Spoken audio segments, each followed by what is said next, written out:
The Seattle Sounders' brand new 2025 kit is here. Inspired by two traditional Southern Coast Salish weaving techniques, twilling and twinning. These techniques, passed down through generations, honor the resilience, deep-rooted ties, and creativity that define the cultural fabric of this region. The striking deep blue jersey will be worn by the Sounders for the next 2 seasons to honor the club's deep connection with the Puget Sound and shared responsibility as stewards of the greater Salish Sea watershed. Backing up that commitment, the Seattle Sounders will donate up to $50,000 to benefit community charities around the Puget Sound region. To get your very own Salish Sea kit, visit lobbingscorchers.com/kit. That's lobbingscorchers.com/KIT.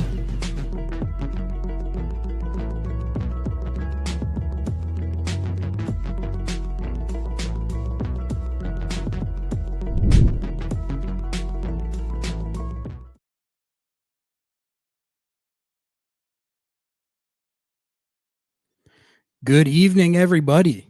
Welcome in to another episode of Lobbing Scorchers Under the Lights. I got a big show this evening for you all. The Seattle Sounders are supposed to play another match against the Vancouver Whitecaps on Sunday, but who knows if it's going to happen. It might not. It came out today that the Whitecaps have unfortunately come down with a team-wide bout of food poisoning after their CCC final trip to Cruz Azul. Where have I heard that before? So we're going to bring on Michael McColl of AFTN, friend of the show, to give us the update on that, if this game is even going to happen. And we're going to talk about the CCC final and the Whitecaps a little bit as well. But mostly, I think we just need the update on if there's going to be a game on Sunday. So we're going to do that at the top of the show here. And then after that, we'll be doing some more coverage of the Seattle Sounders' ongoing player protest regarding the prize money at the Club World Cup. That story has not gone away. So we dropped a podcast about it just a couple hours ago where we gave some takes. But that was recorded before. Well, actually, I think we had the Jeremiah update, but we'll do some more protest discourse. We will, and then we're going to be maybe previewing a game that's coming up. I don't know. We'll find out. But as always, if you guys have topics or questions, agendas, observations, anything at all that you want me to hit on, go ahead and drop them in chat, and I'll get to as many as I can.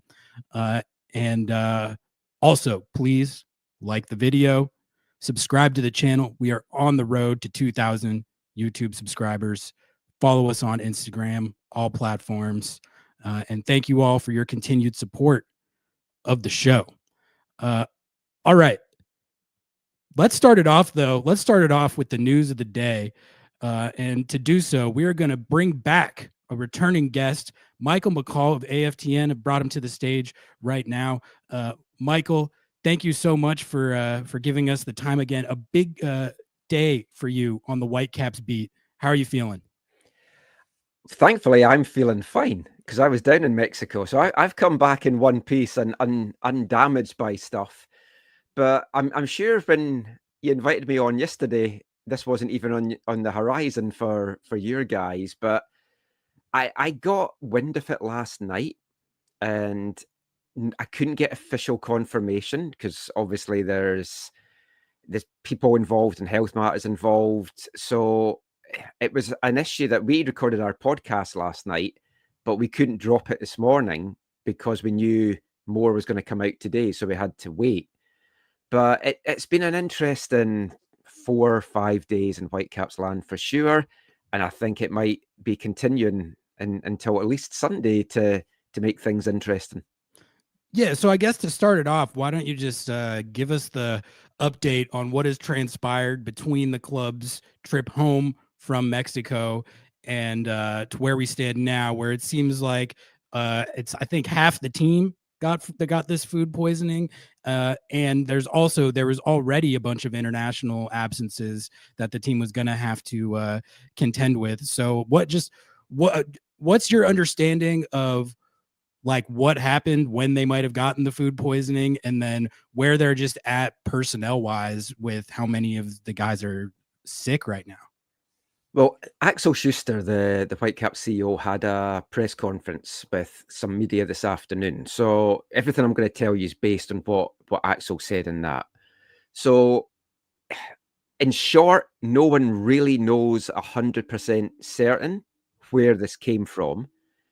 The feeling is, and some of this is speculation and just joining dots, but the feeling is it came after the game, either from food in the stadium, drinks in the stadium, or food and drinks at the airport. But Axel was asked if any players had felt ill during the game, and he made a joke. I think everyone was ill during the game from the way that they played, but he did say a couple of players had said, well, they weren't feeling quite right, but that might not be connected. It could be nerves. It could have been something that they ate. So nothing in that regard is known. What is known is the plane home had 75 people on it, and more than 50% of those came down sick. And that is staff and players. Now, everyone that didn't go back on the plane seems to be okay. Axel, for example, himself was going down to a transfer summit in Buenos Aires. So thankfully, since he was going to Argentina, everything was okay in that regard. So he was fine. Steve Nash and his kid were at the game, but they didn't go back on the plane. They flew home the next day and they were okay. So it's kind of hard to really pinpoint where it came from. Numbers wise, I mean, he said more than 50% of the 75s. I mean, you're talking about nearly 40 people have come down sick. The breakdown as to who is players and who is staff, they didn't want to give because it's obviously private information. I know a couple of the staff that had come down sick, so just process of elimination there. Where they're standing in terms of personnel, this is the whole crux of whether this game's going to go ahead on Sunday or not. So going into this game anyway, the Whitecaps were decimated. They were down 9 players to international duty, plus Ryan Gauld that's injured, plus Liam McKenzie, one of the young homegrowns that's injured. So technically there was 11 players missing anyway. And from a squad of, I think, 26 or 28, that's a big chunk of them. So the Sounders were always going to be favourites going into this game. Now, before any Seattle fans think, oh, this is convenient, there's food poisoning and the game people did say off. that. People did say that. I've spoken to folk that were sick and on that flight, and it is genuinely not an excuse to try and get this game called off. It was so bad that they had to involve the Vancouver Coastal Health, which is the local health authority, and an infectious disease consultant there, because the worry was it going to spread? So they had 2 days off anyway. They were meant to be training yesterday. We were told that had been cancelled. So we just all thought they've given them an extra day off because of how Sunday played out. We were going to training today, and then I got wind last night from a friend of a player that said, oh, have you heard what's happened? And I was like, no. And then put out feelers, and because it wasn't a definitive, no, that's not true, you kind of knew it was. That's kind of how clubs operate, at least up here. It's like if you ask a question, if there's any element of truth in it, you'll get a cagey answer. And if there's nothing to it, if it's total BS, then they're just going to say, no, that's nonsense. So we knew there was something going on. Didn't quite know what the extent was. We still don't fully know the extent. Some players did train today, but on their own and with modifications as to how they can train. So how it's left, and this isn't the answer that Seattle fans are going to want to hear, especially those that are traveling, is it could be as late as Saturday afternoon before a decision is made one way or the other, because they have to see who can do training on Friday, who can do training on Saturday. It's not the Whitecaps' decision. It's not Seattle's decision. It's the league's decision.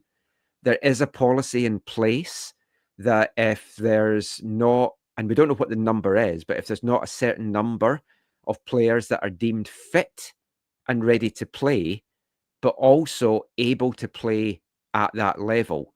So they can't just say, right, go and call up your under 17s. If they're not MLS ready, they're not allowed to do that. They could say, turn to Whitecaps 2, call those guys up. But again, a lot of Whitecaps 2 are under 19 players and they're not MLS ready. So it's like, do you put the game on just to have the game played to appease everyone that's bought tickets and traveling? Because there's folk traveling here as well from Vancouver Island, getting the ferry, and it's a big Cascadia game. Folk want to come over to that. Folk are coming up from Seattle. So you're balancing that with the fact that it doesn't matter if somebody gets over this, because it's gastroenteritis, we should mention as well. So a player could say tomorrow, oh, I'm over it, or on Saturday that I'm over it, but they're dehydrated, they've lost weight, they've been sick, they're not match fit. So my big concern is you put a player out and it's going to be really warm on Sunday. It's mid-20s Celsius. Not sure what that is Fahrenheit.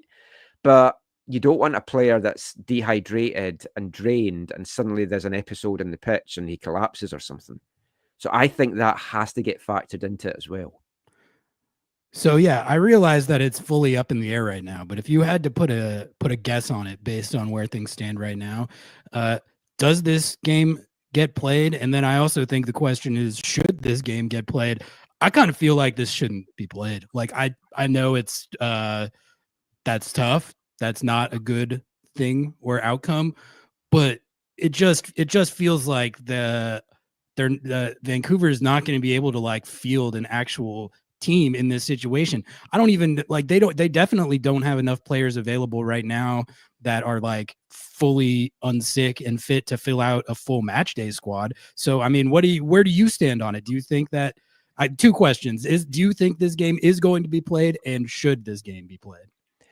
Right now, I would say I've just gone into I don't think it will be. I think 55, not 45% yes, it will be.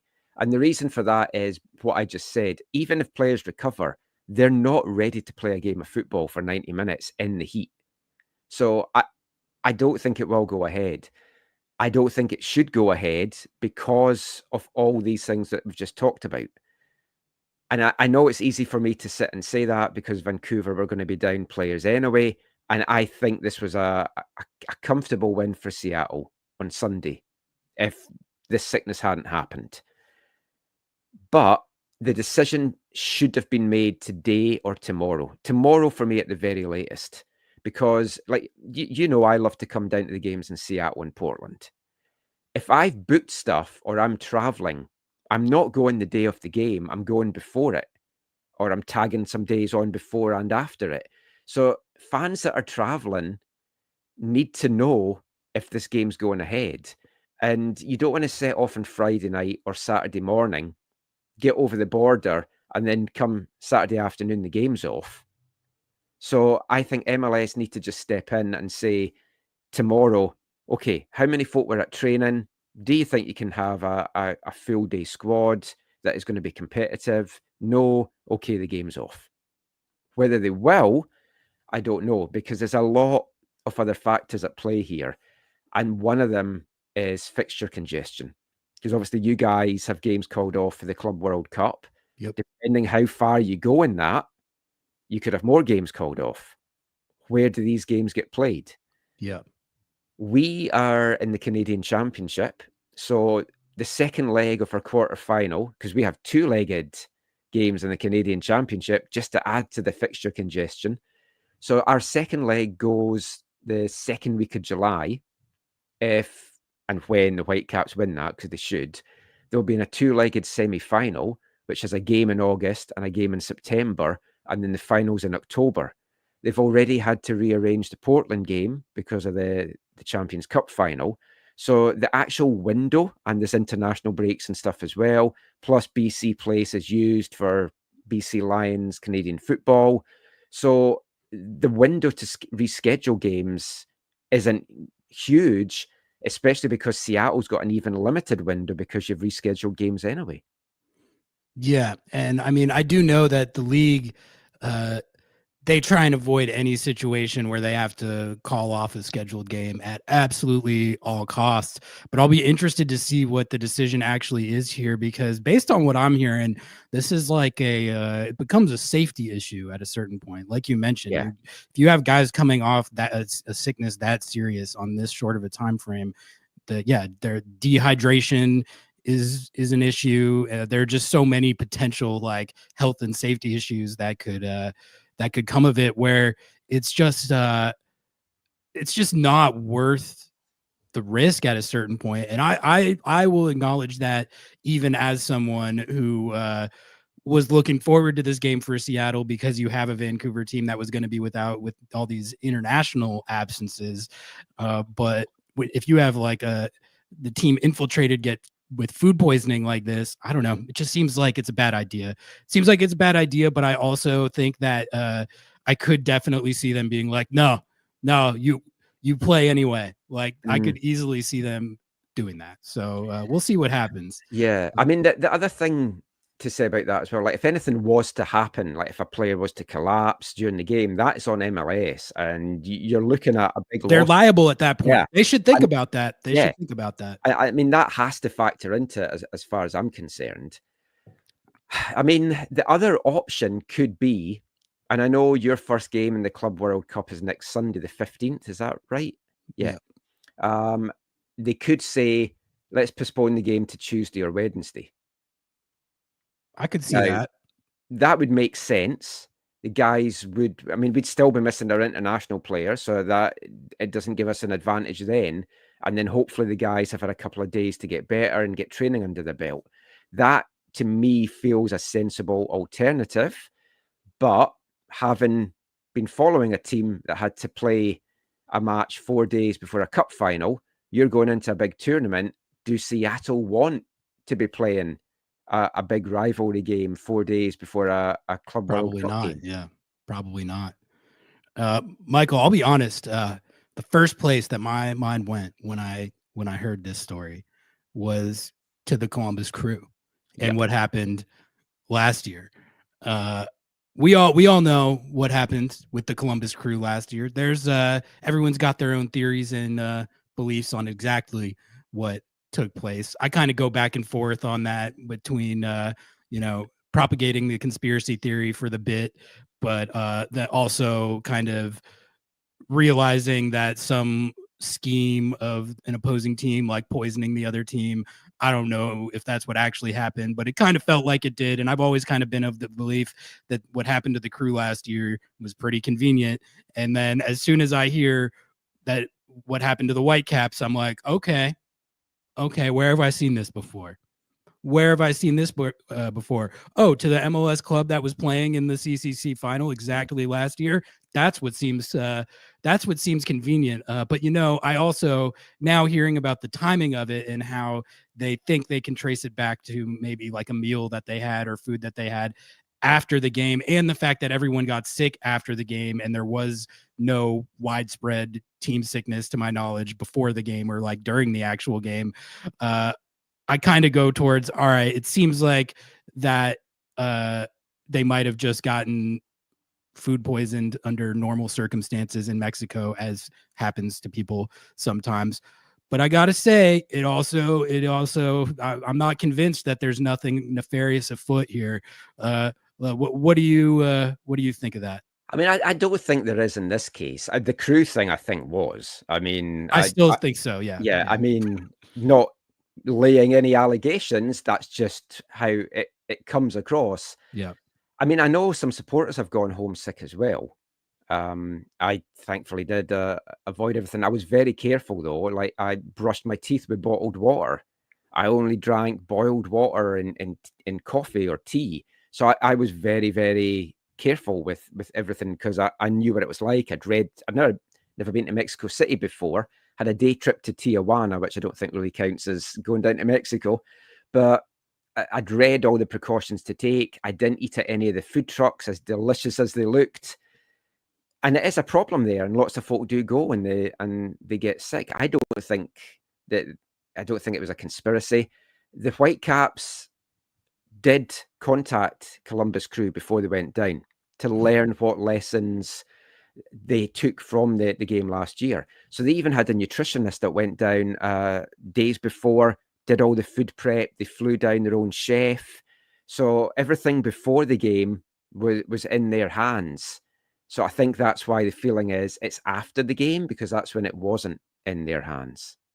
So they did take all those precautions, because they were talking about that. So they brought the chef, they had the nutritionist down there.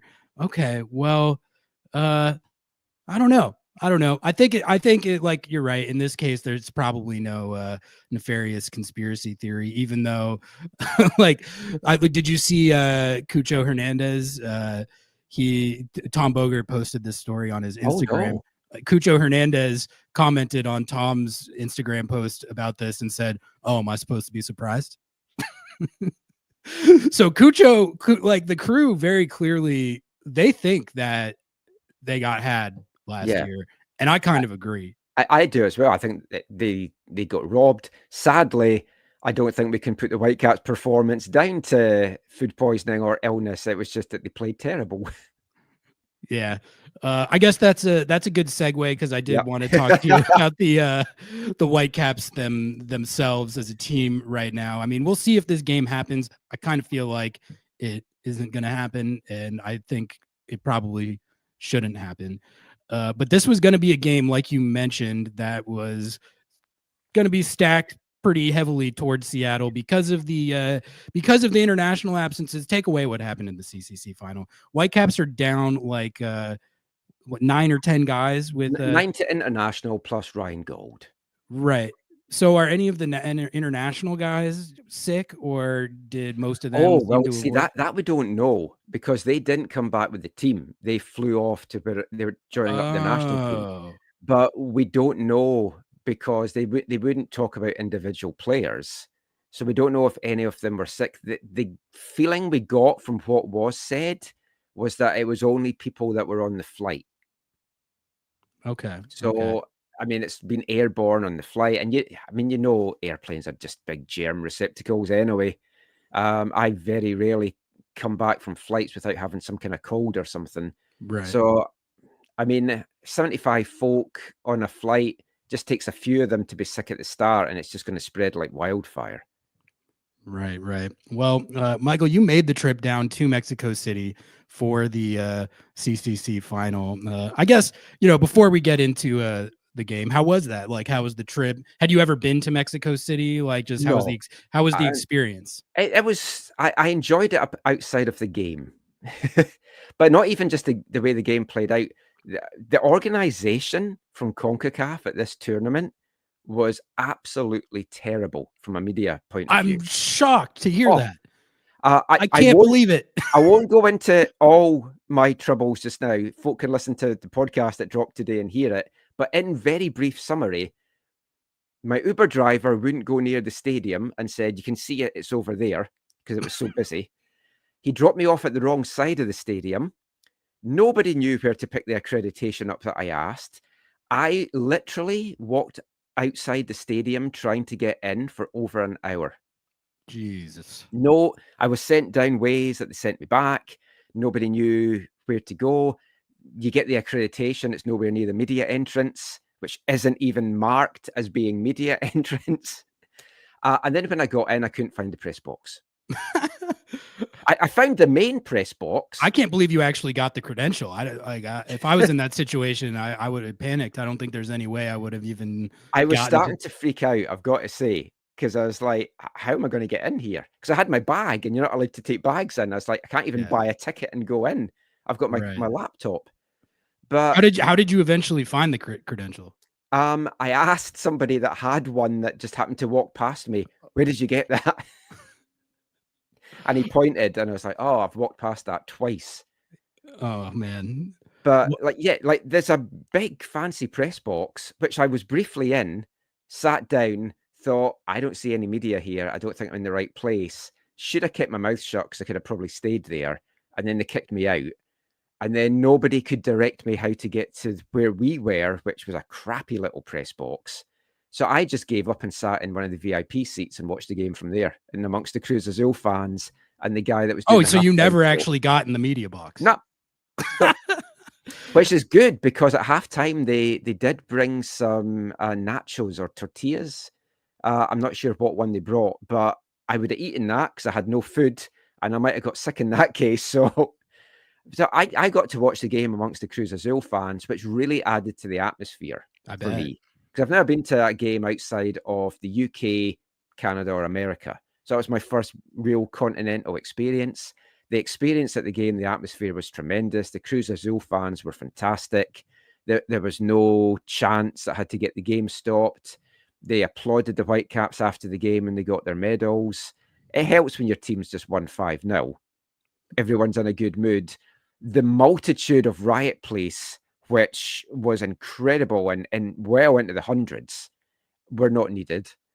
So, I mean, it was a great experience. Outside of that, Mexico City is a fun city to be in for a couple of days. I don't think I explored the big park there. There's a castle, there's a zoo. And then on the Monday, I went to the pyramids, which is about 50 minutes outside of Mexico City. Bumped into tons of Whitecaps fans there that I knew. So that was a great experience. The result sucks. I'm not going to lie. It was like a gut punch. I genuinely at halftime messaged my wife and said, I might just go now because I can get an Uber a lot easier if I just leave at this point. And she's like, what's the score? I was like, 4-0. She's like, oh, there's still time. I went, no, there's not. You don't understand football. There is not time. Yeah. I mean, like, sometimes you're in a huge deficit and it's not necessarily reflective of the game state, and you can see paths to like getting back in it, but that game definitely felt over at halftime. Zippy Tuna coming in with the $5 super chat. Thank you. Appreciate the support. Says, I'll take an extra week off before Club World Cup. Don't need more injuries. Yeah, I think from a Seattle perspective, on one hand, I think they were kind of both the players and the fans were probably licking their chops at the idea of taking on a Whitecaps team that had so many international absences and coming off like a pretty devastating loss. But I think the flip side of that is that another week off or more time off before the Club World Cup, it certainly doesn't hurt. But it's just kind of it's crazy just the amount of off-field drama that is going on with both of these two teams right now. You got the Sounders protesting before they're about to play in the Club World Cup. Yeah, so you got that going on from the Seattle perspective. The Vancouver side has food poisoning and 10 absences anyway, but they have to deal with the food poisoning. So it's just like there's just so much going on with this matchup that might not even happen, that doesn't have anything to do with soccer. But well, at least I'm glad you got to see Mexico City a little bit. I've never been myself, but I recently went to a destination wedding that my friend from college had in Mexico, and my flight back, like, had a layover in Mexico City. So I got to hang out at the airport for a few hours, which is a pretty cool airport. But I have always wanted to go, like, actually see Mexico City. So I'm glad I went, and I've got no regrets, even though it cost a fortune. But it's like, how often are you going to see your team in the Champions Cup final? Because a point that I was making is you look at all these MLS teams that's been in it, especially ones that haven't won it, and I think that's been their only appearance. I don't think they've got to that final again.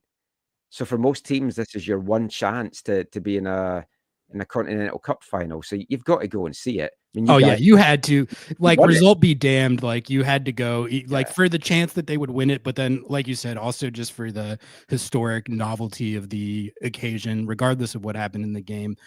Michael, I'm very curious to hear your thoughts on the. But I was going to say, everyone go listen to the AFTN podcast where Michael recaps his adventures with the CONCACAF media setup. Again, I am just absolutely shocked to hear that the planning by CONCACAF wasn't top notch. They're usually just on it with everything, and it's just like a flawless execution every event and tournament that they put on. So really, that's crazy to hear. But regarding the game itself, I'm curious your thoughts on exactly like why what happened ended up happening, because I think I talked to you before the game, and Noah and I have talked about it a lot.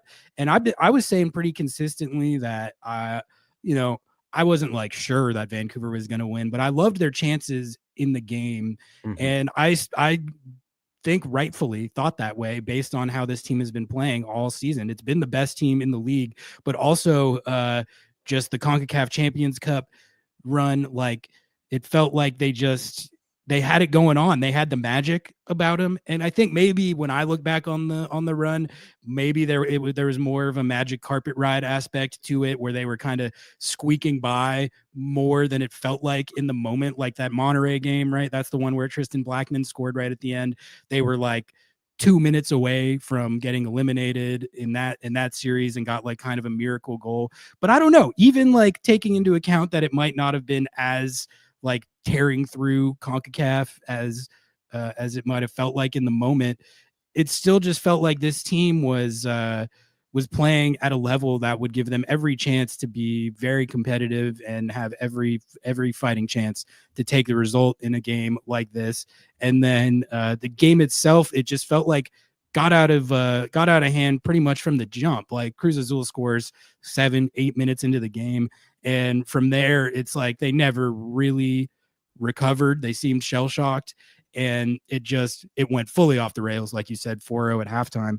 Like what is your theory on why that happened relative to what the expectations were, which I think, again, it wasn't like they weren't the favorite. It wasn't like a guaranteed victory type feeling, but I don't think anyone expected it to go like it ended up going. No, I mean, there's no sugarcoating it. It was an embarrassing performance. It was an embarrassing defeat. To not even have a shot, never mind a shot on target, but to not even have a shot in a cup final is inexcusable in my eyes. And there'll be some hard questions asked as to why. Everyone wants to know why. And they went into this as the underdogs, but they've given everyone so much belief that fans, media, just casual people here thought they could win it. And it is like the magic carpet ride is like that. They rode their luck so many times. They did outplay Miami. I mean, that wasn't riding their luck. They were the way better team in the two legs, but they did squeak by with the odd thing here and there. But they went into the game unbeaten in 15, and you've got to be a fairly decent team to be like that.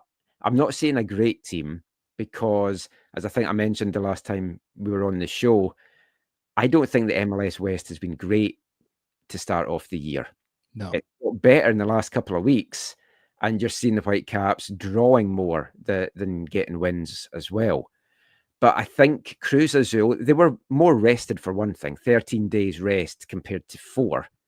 And in amongst that 4, the Whitecaps had to fly down to Mexico City, do tons of media, and then have a 2-hour training session the day before the game.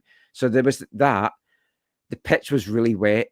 Cruz Azul was way better prepared for it than the Whitecaps were for some reason. Everyone was slipping. There was too many individual errors. Andres Kubas, who has been one of the best Whitecaps players for years, one of the, like, really up there for one of the best players in MLS this year, deserves an all-star nod. He had the worst game he's ever had as a Whitecap. And he had a hand in 4 of the 5 goals. It was one of, I think, the worst games I've ever seen a soccer player have. Yeah. Like it was, it felt like it got in his head at a certain point. Yeah, I don't want to pile on him because I know how devastated he was after it. And like he was inconsolable and he blames himself. So I don't want to pile on to how he's already feeling. But I mean, everybody knows from watching the game, he had a big part to play in those goals.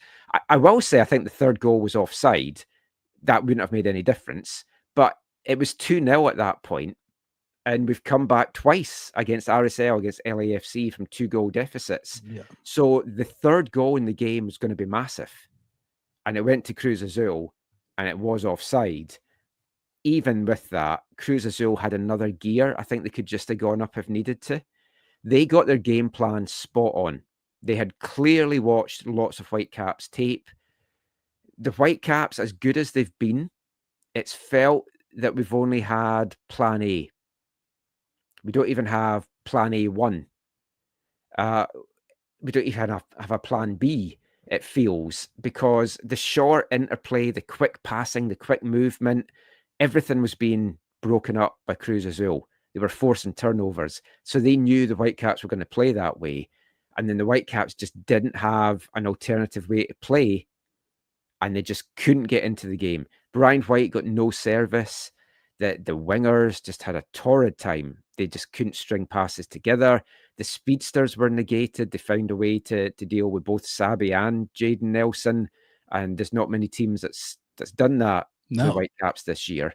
And I mean, Jaden Nelson, I had him on the show a couple of weeks ago, and he said he knows teams have kind of worked out how to play against him a little bit.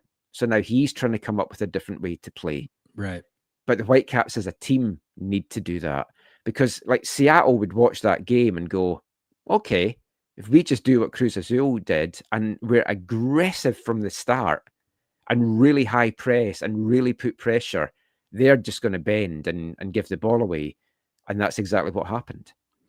Yeah. And to be fair to Andres Kubas, like, excellent player. Like you said, one of the best players at his position in the league, really, since he's been in MLS, and has been a big part of Vancouver's ascent to be able to make the CCC final. He just had his worst game at the worst time. But like, I definitely don't think it takes away from him as a player or his contributions to the club.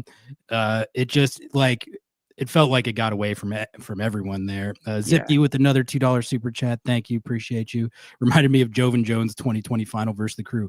What final was that? I don't think they had an MLS Cup final that year. I thought they just that was the bubble year. Yeah, no, we have a joke that we pretend that didn't happen because Seattle got destroyed by the Crew in the COVID Cup, though. So, you know, in front of like what happened in COVID people should stay in. Exactly. Yeah, exactly. Yeah. Like it's not even a real thing.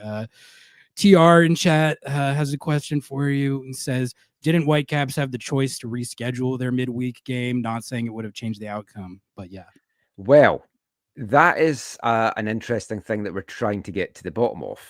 So I had Axel Schuster on our show the week before the final, and I asked him, why did you decide to play against Minnesota?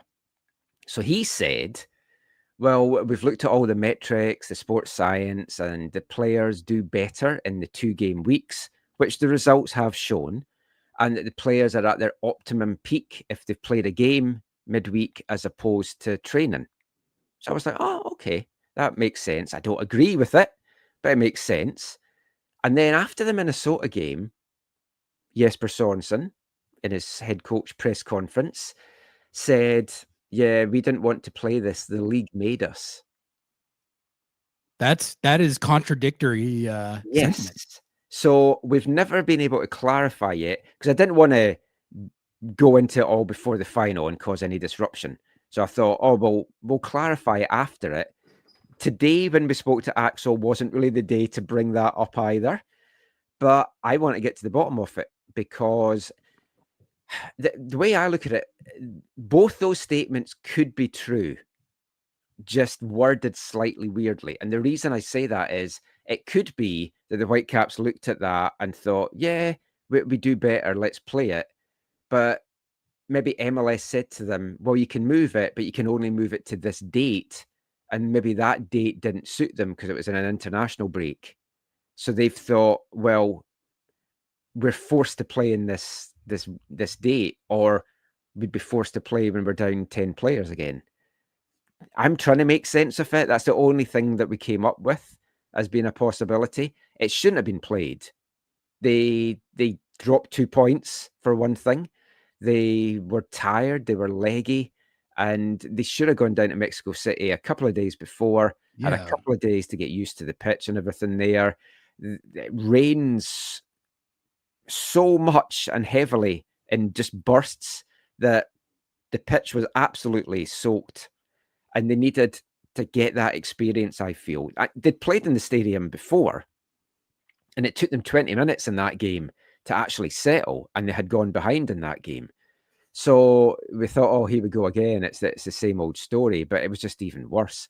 And I don't even think you can blame the conditions. It was just Cruz Azul were outstanding, better quality team, and they just blew the Whitecaps out the water. And it's the difference between a team that goes out and spends transfer money on one player that is more than the whole Whitecaps team put together.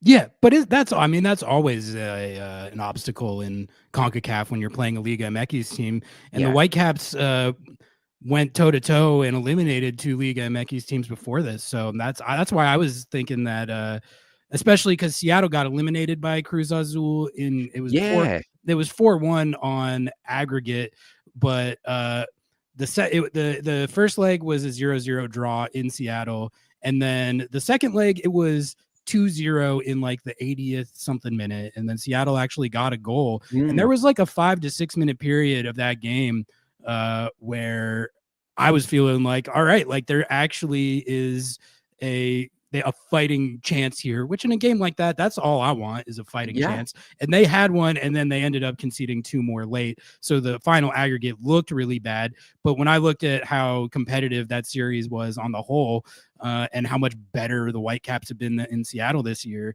than Seattle this year, that's part of why I was thinking like this feels like a toss-up to me, you know. Well, so I watched both those games, and I watched Cruz Azul once I knew we were in the semi-final. I watched Cruz Azul against Tigres, and I was like, oh, we've got the beating of them if we played like we did against Miami. It's just unfortunate that Miami seems to have taken all that and added it to their side, and they're playing like we did against them, and we're playing like Miami did against us. Zendo, we are on here with Michael McColl of the Vancouver Whitecaps podcast, AFTN. They cover the Vancouver Whitecaps day in, day out, written content, podcasting. If you need your Vancouver Whitecaps coverage, subscribe and follow them on all platforms. Michael, I think the next question I have, and we were talking about this in the lead up to this game that was supposed to happen against Seattle, and kind of how it would affect Vancouver in this individual game. But I think this is like a sort of crossroads moment for this team in the season. I think this kind of situation goes one of two ways. You either channel it as like fire and motivation, and you go out there with the intent of proving like that was not us. That was an outlier at the worst possible time, but that's not the team we are. And we're going to, goddamn it, go out there and show it for the rest of this season. And we're going to play just as well as we were playing before this happened. And if not better, use it as fuel to the fire, right? That could happen, but also a loss that demoralizing can have knock-on ripple effects in the other way too, where you don't really recover from it, and it's sort of it gets into your head, and you never really get back to the level that you were beforehand. We've seen teams in MLS kind of go both directions with that, but when it comes to CONCACAF Champions Cup specifically, it's pretty hard to get back up to your level after the tournament, as we in Seattle know all too well, winning it in 2022 and then missing the playoffs for the first time in club history that year. The CCC hangover is real. So I guess where are you at in terms of what impact this is going to have on this team for the rest of the season? Because really right now, I feel like it's kind of up to them to determine how that goes. But what way do you think it's going to go? Genuinely concerned as to what the next 6 weeks will be like. And the reason for that is partly because we've 5 guys away at the Gold Cup. So even after this international break, we're only getting 4 of the 9 back. 5 of them are still away, 2 with the States, 3 with Canada. I'm hoping LAFC can get through their group at the Club World Cup, because if they do, the Whitecaps are scheduled to play them on June 28th, so that game will get called off. And then when that's rescheduled, we'll have more players back. Because if they don't, and we're playing the two LA teams, hopefully the game against Seattle goes ahead at some point soon, and Columbus Crew. Our next 4 games are Seattle, Columbus, LAFC, LA Galaxy. Ooh. And if you are not, and I know the Galaxy are they're on the board. They're on the board. So now that they've got that, it's like, what way do they go? But from a Whitecaps point of view, like, players were excited to this Seattle game because they're the fringe players and they were going to get a chance to come and show, look, we deserve to get more playing time. So they were fired up for it. I think the gulf in quality would have been too much on Seattle's side. But if we have to go with this group into these games coming up, it's going to be hard to get points. The good thing for the Whitecaps is we've got a cushion in that we've got 2 games in hand, pretty much over everyone that's chasing us. If Seattle come to Vancouver on Sunday and win, you're 3 points behind, but we've still got 2 games in hand. So it's not the end of the world to lose this game, even lose the next couple. But they have to find their groove. And it's going to be tough because we've had players come back from international duty before and they're just off it a little bit for a couple of games. Now, we're going to have players that are away for potentially 6 weeks.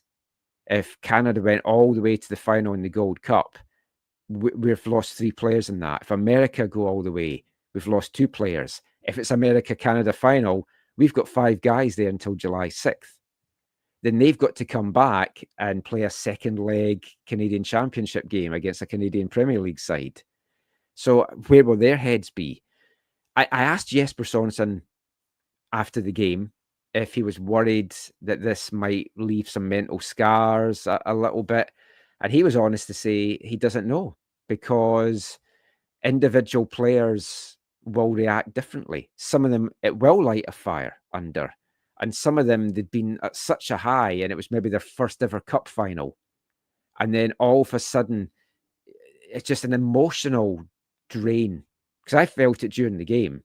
Like when the 3rd goal went in, I was just like, I was spent by that point. I was like, oh, that's it. And you want to be anywhere than a stadium in Mexico with over 30,000 Mexican fans in party mode. The good thing might be for the international guys, they are getting away, so they're getting a break. So when they come back, they might be kind of rejuvenated. But my gut feeling is we're going to have a bad 6 to 8 weeks.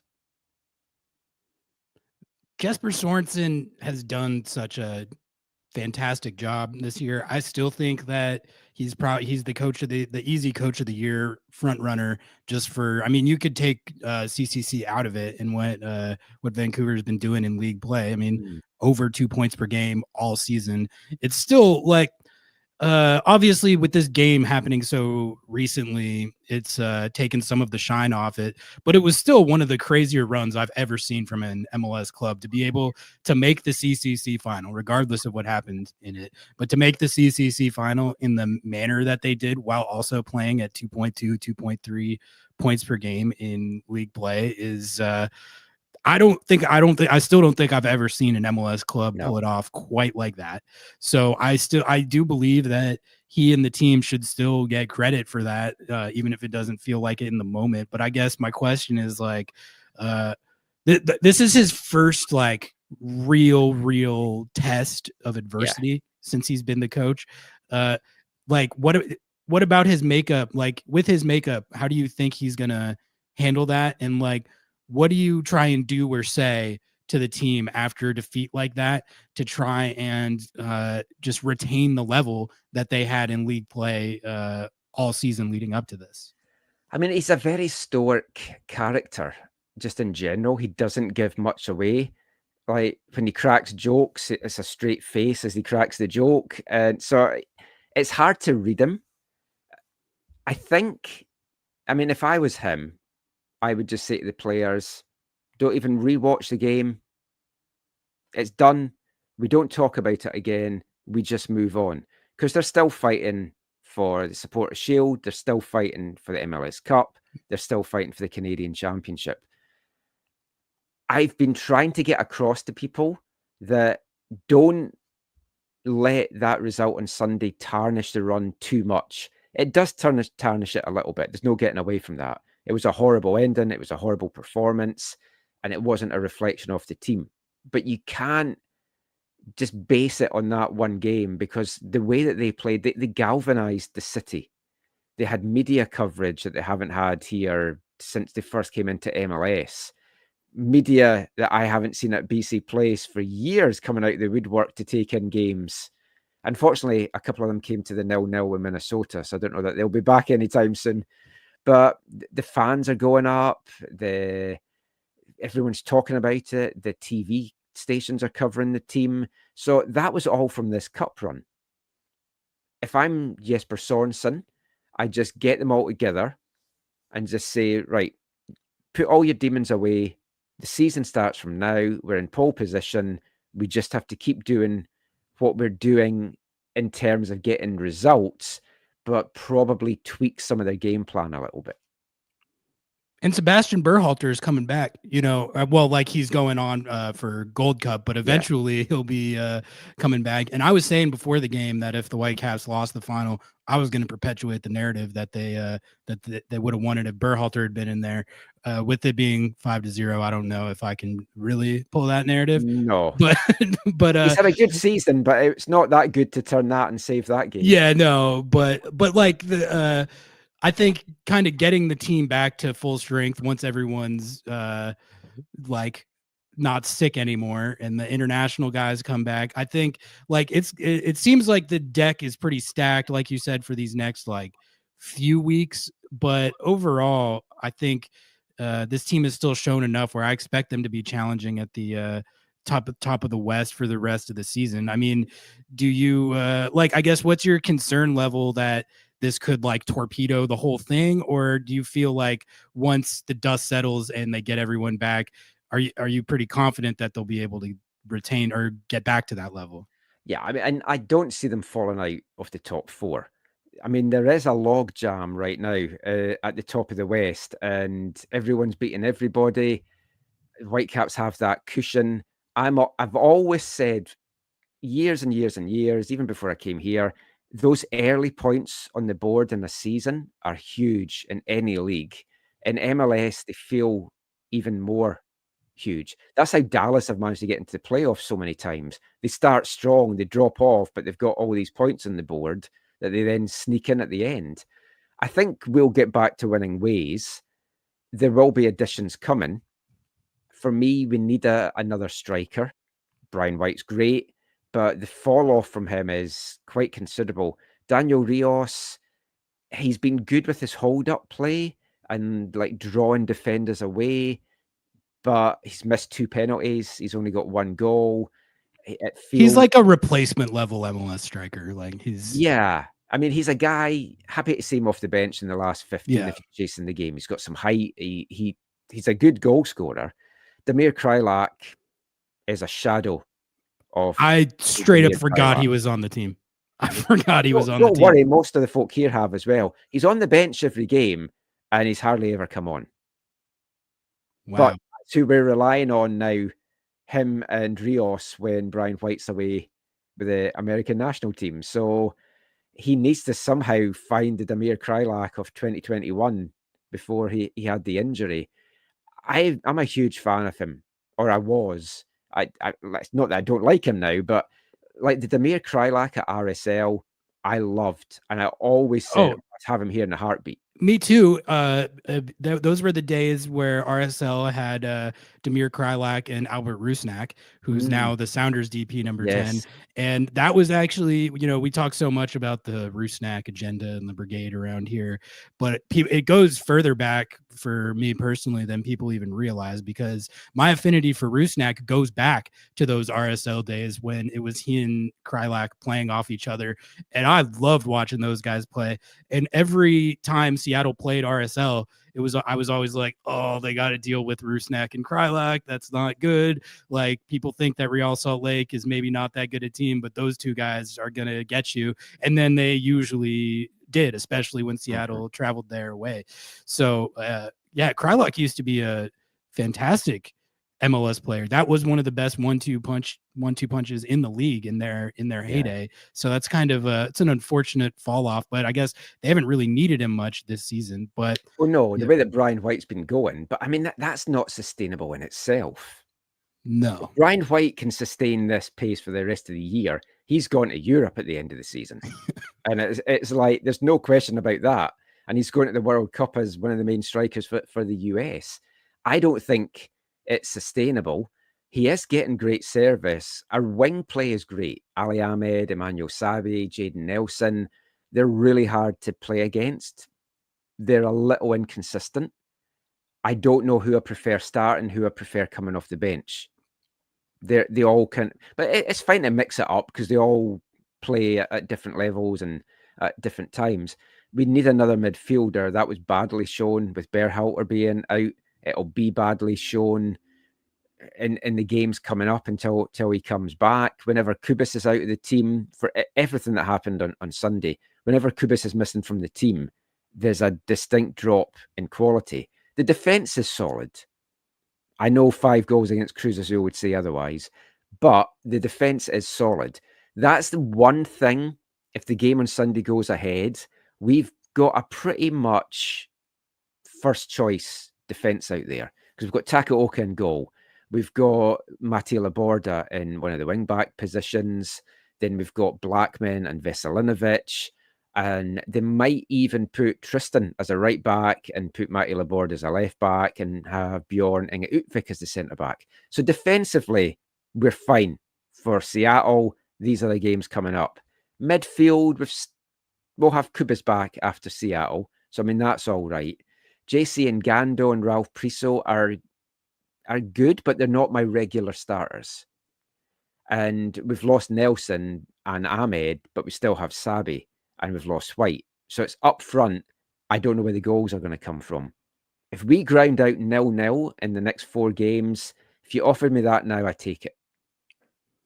Yeah, I think in a situation like that, in like these circumstances, you would always take that.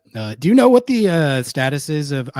I was hearing something or reading something about how Tristan Blackman is getting recruited by like Jesse Marsh and the Canadian Federation.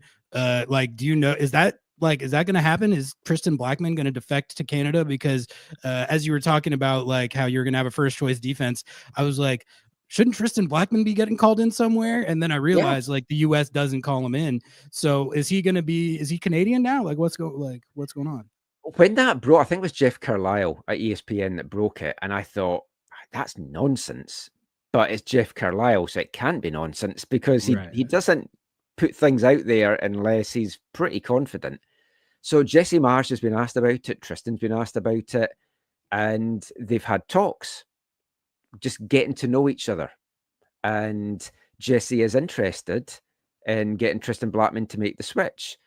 He can be fast-tracked to citizenship because as an athlete and he's been here for long enough. So if Tristan wanted to, he could do it. And Canada, I feel, need another centre back. So I think he would be great.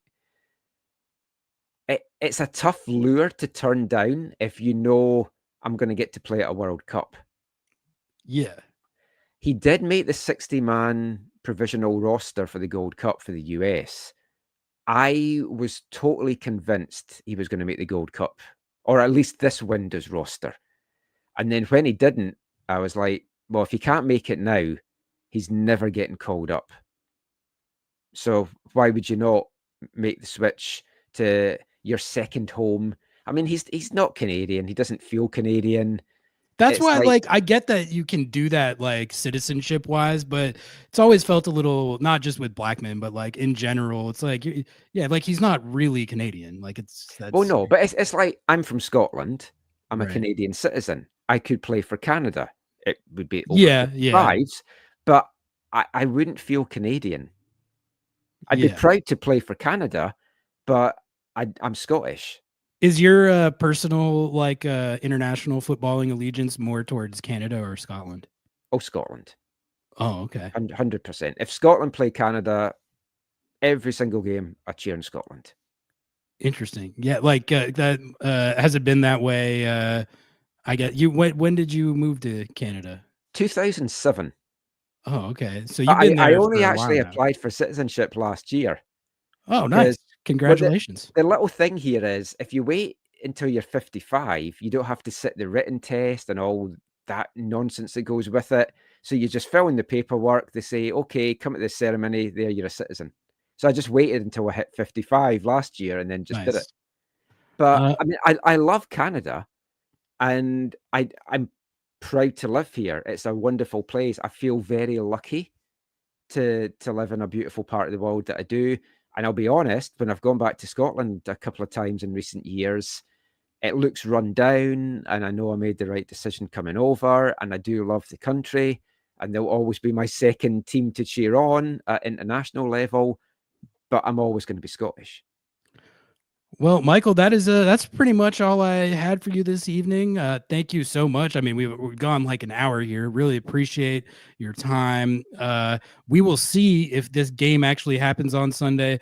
I'm kind of feeling like it probably won't, but I also could see a scenario where the corporate powers that be say, no, you're playing it. You will play it no matter what. That does sound like something they would do. So, Oh, totally. yeah, we'll see what happens. I mean, have you been following this Club World Cup player protest that the Sounders Yeah, players I have got wanted going? to say something about that. Yeah, please. Well, Yeah. actually, two things. One, I back the Seattle players 100%, as I think any right-minded person would.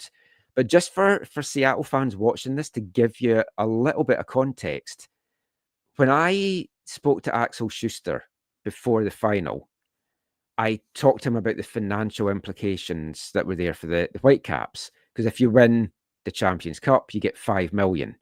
That then qualifies you for the World Cup. That gets another 10 million at least this year. And who knows what it would be in 4 years' time. So I said, is that like life-changing for the club? And what he told me was, well, if we win it, yes. But he said the deal we have with the players is all our players get half of the prize money. And that's through the Wow. contracts.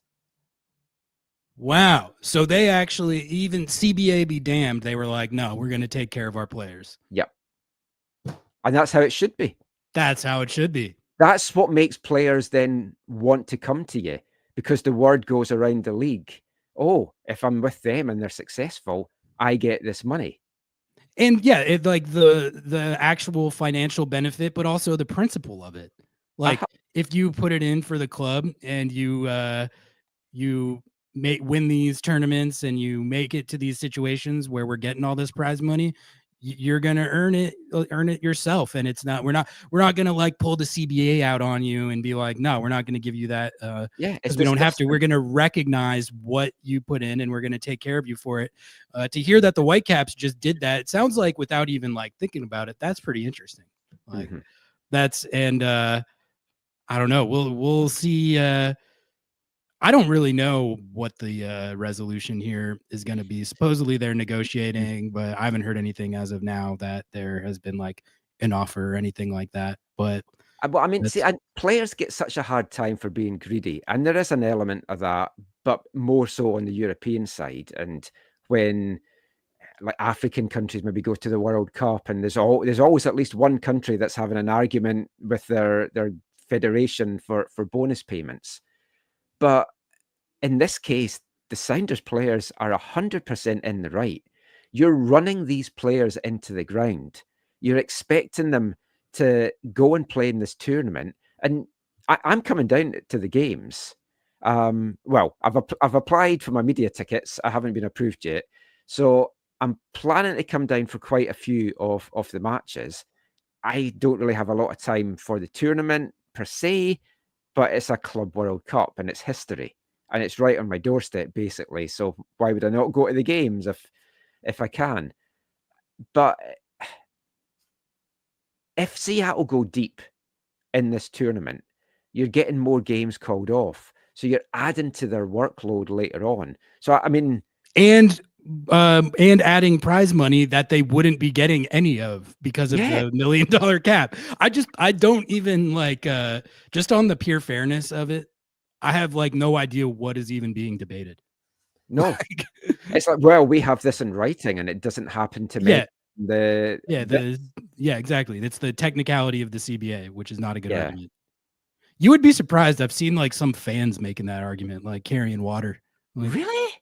no, it's not that widespread. I think for the most part, the fan base is on the side of the players for the vast majority of the most part. I mean, But how like would we they have like gotten a it? few comments where people are like, "Man, did you read the CBA?" But I mean, like, if put yourself in their position, if you're at work and then something you've done has made your company millions, and it's your work that's done it, but the owners of the company take all the money and you get nothing or very little, how would you feel about that? Yeah, and that actually does happen in corporations all the time, and the workers have like no leverage to actually contest it, really. But we were just talking about this on our podcast. But I credit the players for realizing, you know what, we actually do have leverage. What if we don't play? What do you think of that? What have LAFC players said anything? So what it sounds like the Sounders players have said is that they've been in a lot of contact with Inter Miami and LAFC, and the players on all three of the teams are pretty aligned. And they even sent a letter to the commissioner that that had signatures from. I don't know about LAFC because they just qualified, Yeah. but he did say that there's Inter Miami player signatures on there. And he didn't say that Messi and all them signed it, but he said there are some big names that we got to sign that letter about this. And they completely ignored the letter, which is why they then went to wearing the protest shirts to be like, you're not going to just do the classic corporation thing and ignore this, that's what they would have done. Like if they, that's the thing. Like people can say that the shirts felt like a stunt or whatever, but it was a way to actually like get attention on it, which And it's what they done needed that. to do, and now they can't be ignored. So No. I mean, hopefully there's a resolution. There needs to be. I mean, they could refuse to play. That's not going to help anything. And I mean, I don't know what the ticket sales are like for the games there. I know they're not good great because you've got games because kicking off they're at 12 charging o'clock as way well. ridiculous prices. Yeah, like they're price gouging it, and then are like, why are people not going when we're It's like why is no one coming at noon to this on noon? expensive Why is no one game? coming at noon on a Monday for like $380 tickets? We can't believe it. It's crazy. That all said, if the Whitecaps had won and got to the next one in 4 years, I'd be a huge advocate for it. But right, yeah, exactly. But if you're in it, I think it's a lot more enjoyable. Yeah, I think so. But Or if it's close and you can actually get to the games, it's a lot more enjoyable. How many folk are going to watch these games over in Europe and stuff? Like Seattle, Botafogo? I can never pronounce it. Whoever you're playing anyway on Sunday. Botafogo. I mean, unless Ronaldo does sign for them, which I know is going to be the rumor. For Botafogo? Yeah, that's one of the rumors out there is they're in for him. I heard some sort of rumors that that he was going to come for the tournament, and then you also have this like special transfer window where I think the whole idea of the special transfer window is like I just don't really see how you use that window to integrate a player into the team enough to make an impact in the Club World Cup. Like I think if they had a target lined up, like use it, like, and bring the player in early, use that to your advantage. I think that would be cool, but it's not going to meaningfully change your chances in the Club World Cup. Like it's one guy, and also like it takes time to integrate players. You don't it doesn't work like that. You don't just like target a guy for this special transfer window, bring him in, and then like immediately just slot him on the field, and he makes like a huge impact. Like it takes. And if you're targeting a guy from Europe, he's just coming off a full season as well. Yeah, you're going to run him into the ground. There's a lot of variables that I feel like make that. I guess it's a nice little thing to have, but as far as like actually using it to enhance the squad before Club World Cup, I've been saying the whole time I just don't really see how that's possible. But because you're not in the Leagues Cup, then are you? Because you're in this. No, they are. It's the Open Cup that. So then, I was in the Leagues Cup. Yeah. How the hell are you going to play these games? I don't know. Where's the window? It's you just figure it out as you go, I guess. I think maybe they're just banking on the Club World Cup thing not going past the group stage, and then you just keep playing. But like you mentioned, it's like goes into part of why the players are upset right now is because they're playing so many games. Yeah, because weeks we're coming not up. in the Leagues Cup here, so we're fine in that regard. So we've got dates that we can play rescheduled games, but obviously then it's more difficult for you guys. Yeah. All right. Well, Michael, I'll let you go on that. Again, thank you so much for the time tonight. Really appreciate it. Giving us the update on the Whitecaps food poisoning situation, and really just I feel like I have a better idea on where the team is at, and we'll see what happens with Vancouver for the rest of the season. We'll see if they can maintain the Supporters Shield pace that they were on, or if the CONCACAF Champions Cup final defeat sinks the season. So it'll be interesting to find out. Before you get out of here, do you have any work or anything to plug from AFTN that you guys have coming up, or anything going on with your coverage of the team as the season gets back underway here? I would say definitely listen to the podcast that came out today. It's AFTN Soccer Show. You'll get it on aftn.ca. So we delve in to the good, the bad, and the ugly from the Champions Cup games. Spoiler, there's not much good. But we also have the press conference that Axel Schuster had today, or most of it, talking about the food poisoning, how it affects Sunday's game. So if you want some more context straight from the horse's mouth, you can hear that in the second part from Axel Schuster. Then we've got some interviews as well. Dane St. Clair probably won't interest you guys since he's the Canadian keeper. And a New Zealand player, Jesse Marsh, as well. So probably not interviews that's going to totally fascinate you guys, but you definitely want to hear the Axel Schuster one. Yeah, no, I'll be diving into that. All right. Well, Michael, thank you so much again for the time, and we'll get you back on here soon. Cheers, Ari. Talk soon. Yep. Take care.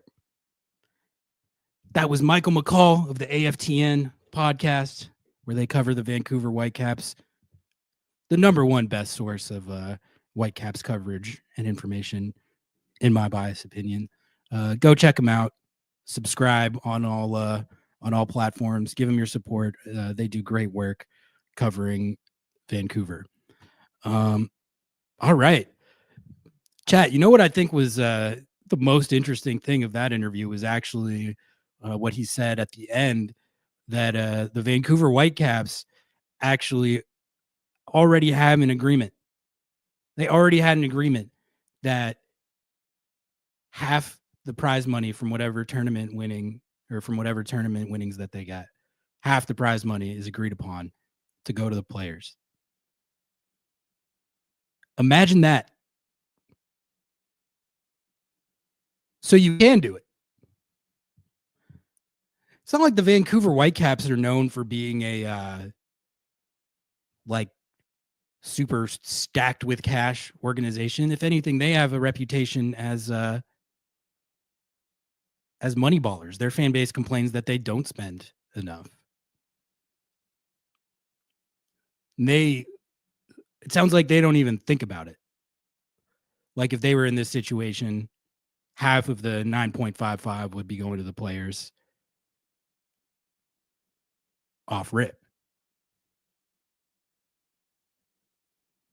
So, I mean, I don't know, man. The more I think about this this whole situation, like the more like what the outcome needs to be is pretty clear cut.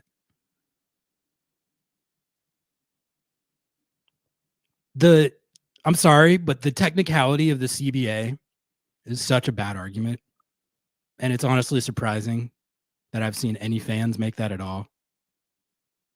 I don't want to make it sound like that's like a majority position, or a lot of people are saying that. They're not. I think most people are on the side of the worker in a labor dispute situation.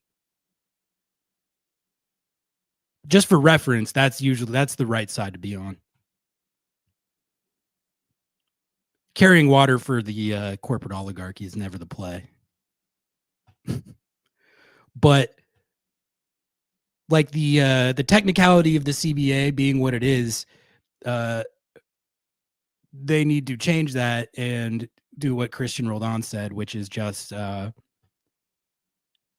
make it an arrangement so that they get what's in line with the global standard. And that's a good segue. Christian gave an interview at practice. I think this was yesterday.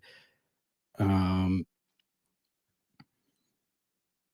he talked about all this, where the players are coming from and what exactly they want, which some reporter who was out there, not sure who it was, but they asked him like, well, so what is it exactly that you want? In a way that felt like it was like a gotcha question, like he wasn't going to be able to answer that question. And he gave an answer. So I'm going to play it right now. And we'll do some takes on it afterwards. If you guys have anything, any topics or questions, again, feel free to drop them in chat. And I'm going to play this Christian sound.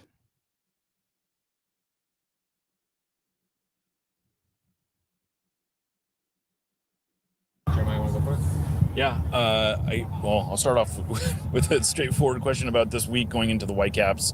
What is your what's your approach going into this game? It's obviously a big one for the standings. Yeah, first and foremost, right, with everything going on, it's a huge distraction for us. You know, we're playing the best team in our league at the current moment, so we should be focused on that. Unfortunately, we have some other things that we need to deal with. But look, Vancouver's a really strong side. We know how tough it is to play in Mexico City. When you're playing down 1-0, it's really tough to come back in Mexico City. So kudos to them. They had a great run. Now it's going to be tough, right? They have a lot of guys missing, and it seems like that hasn't played a factor. You know, they've had guys missing and they're still top of the league. So tough opponent nonetheless. And so we've got to be prepared for a tough battle. And how would you sort of describe the interpersonal feelings within the club right now? You obviously alluded to these there's distractions coming from the outside. And what would you say the feeling is among the guys, and sort of like, is this been like, how would you describe it? Yeah, a bit of frustration, right? Like, we've known about the prize money for a long time. The league hasn't acted upon that. And so you saw our frustration last Sunday. There's been continued frustration for months now. So you guys are just seeing it, but you know, we've had to grind out results with this in the back of our minds. And so you know, we just want this resolved. We want engagement, and you know, unfortunately, we haven't had it, even though the prize money has been established for a long time. To be clear, so there still isn't any movement of the needle since Sunday. We haven't spoken to the PA today, but to my knowledge, there hasn't been an offer on the table. So we'll see how this afternoon looks. What about the way that Adrian approached y'all after the game? How is that? How has the locker room players responded to even that? That seems a little bit out of character maybe for him. I mean, I think it's out of character for all of us to act the way we are right now, right? We're all frustrated, you know, and you know, sometimes we wear our emotions on our sleeve, and you know, we see that on the soccer field, we see that off the field, and so frustration is important because it means you care. Yeah. And so you know, we don't see any of this as a viewpoint to hate each other, right? We just want things to get resolved, right? And so frustration is good because it means you care. And nothing is severed. Relationships aren't severed because of this. No. This is all about trying to figure out the most fair deal for everybody. We understand, I think the league understands that this deal that's currently on the table is not fair. And so we need to find middle ground, and I think that's important to acknowledge, right? Because I think the league knows that this amount of money that's being granted for playing in this tournament needs to be distributed in a fair way. And what does fair share now, you know, what does that look like to you folks? What do you folks you as players want to see, where you feel like this would be the right, fair thing to do? Well, right now there's $28 million on the table for 3 teams, and the players itself altogether are getting $3 million. And so when you look at that from that perspective, it seems like a bit lopsided, right? When you look at the standard, I think worldwide, you players are getting paid handsomely for going further and further in tournaments, for participating in tournaments that have big money. And so we want that standard that is across the world, right? And that's important. We've talked to a lot of teams, and so we'll hope to get to that point. And have there been any talks amongst your teammates or fellow players of even sitting out any of these games if you guys don't feel like you guys are getting that fair share? Yeah, that's an important question, right? Because unfortunately, we're 10 days away. But I obviously don't want to speculate. I don't know what the future holds, and there's essentially there's a lot of things that can happen leading up to that point. So we'll see what happens, right? We'll see what this next week looks like, but we're trying to take it day by day. A lot of the reports that we gathered in terms of what Adrian said indicated that he felt like maybe there was some sort of betrayal, like you guys should have walked up to him, maybe talked to him more directly. Did you get that out of what Adrian said, and do you feel like that's a fair assessment on it? I think communication is extremely important, right? That's where relationships are made or broken. Unfortunately, I feel like maybe we could have done a better job of communicating with Adrian. I think he'll probably say the same thing towards us. But what we want to acknowledge is that we talked about this publicly. We were aware. I think a lot of people, whether it's front office, players, other players in the league, were aware that we have been frustrated for a long time. We have brought this to the attention of a lot of people, like you media members. So internally, those conversations should have been held for a long time. We should have communicated with him. He should have communicated with us. I think that's a fair thing to say. And I think that, when we have a conversation with Adrian, I think it'll be, candid, and we'll give him our perspective. He'll give us ours, and, we'll move on. And according to the information that we've been able to, been told or gathered, it sounds like, Mexican teams and maybe some of these bonuses and additional performance incentives are not necessarily going to be given. Have you been told anything about maybe what it is or it's not that FIFA really will be granting to CONCACAF teams and anybody who's participating in the tournaments? As I'm aware, it's $9.55 million for every team, and every win is $2 million, every tie is $1 million. So I think it's very standard across the board. The more you win, the more money you make.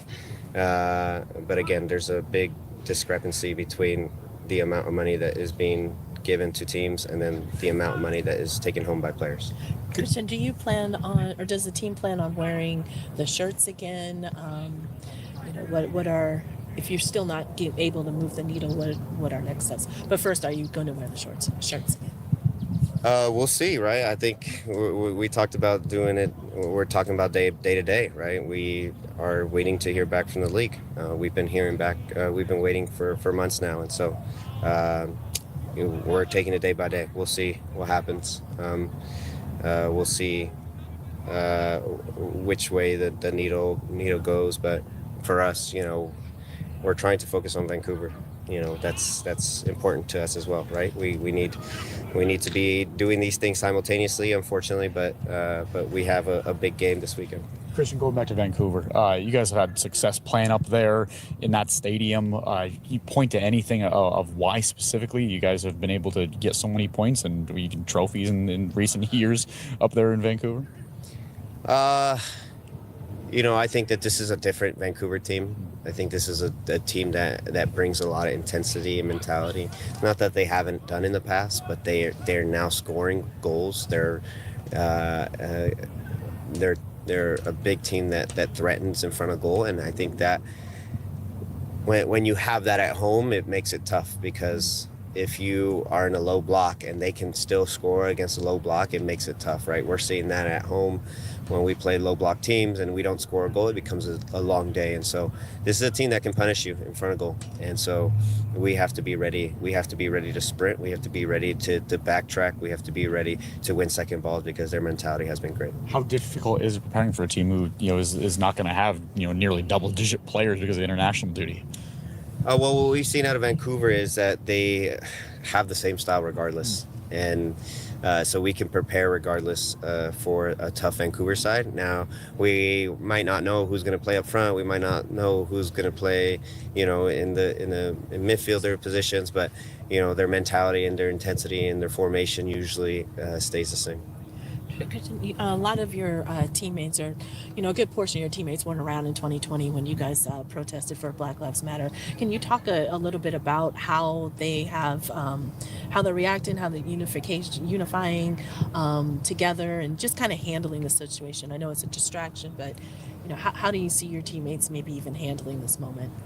Yeah, I think it's kudos to our locker room. I think we have really good leadership and guys that also want to speak up, right? Guys that are quiet normally that speak up. And so we have a great mix between older guys, DPs that are bought in, and then young guys that want to follow suit, right? And that's kudos to our locker room, to our GM who has put this team together, front office. I mean, the whole environment altogether, the culture of this team is probably the strongest I've seen. I've been saying this for years now. And one thing that I do want to talk about is the unification between Miami and LAFC as well, right? We're in constant communication with them, and we understand where we're at, and so we're doing this together. This isn't just Seattle Sounders. This is the teams that are in Club World Cup, trying to work with the league to make something happen. How important for the cause is it that a magnetine icon like Messi and Busquets and Alba get behind this motive and this protest? Yeah, I mean, we talked about the letter to Don Garber, right, with all the signatures, and in those signatures there were some big players on there, and so the fact that they're with us, right, they're fighting for the same right, the fair share, is important, right? They play a huge factor, and adding LAFC into the mix, right? That's another thing for us. Like we're it's not just two teams anymore; it's three, and so really important to have everybody on the same page, and it's great to see, and it's great to see how motivated we all are. And as you discussed earlier, throughout this whole presser, there's been frustration for the last couple months, especially the last couple days. Is there still excitement to play on this world stage, or potentially play on this world stage too, especially in Seattle at your home field? Of course, there's excitement to play against PSG, Atletico, and Botafogo. They're huge teams, right? They're big teams. And then I could say the same thing, right? Like the whole discrepancy part, right? We know what they're going to make. And so it's sad to be on the same field as those guys. And then all of a sudden, we're getting paid, a very big difference in percentage. And so, of course, we're excited because we're playing against the Champions League winner, the current Champions League winner, a team that has been extremely good. Atletico, who has had a culture that you can see on the field, and Botafogo, a renewed team that brings a lot of energy. And so we have one of the strongest groups in the league or in the tournament. And so understanding that part and how difficult it is going to be is such a fun challenge for us. How did you watch this year's UEFA Champions League final compared to maybe others? Did you watch it with a little bit of a scouting eye as opposed to a fan eye like in years past? Yeah, in a way, right? But at the same time, right, you don't know who you're going to play, right? These guys just finished off a long year. Some of them are in national team camp. They might be getting a few more weeks off.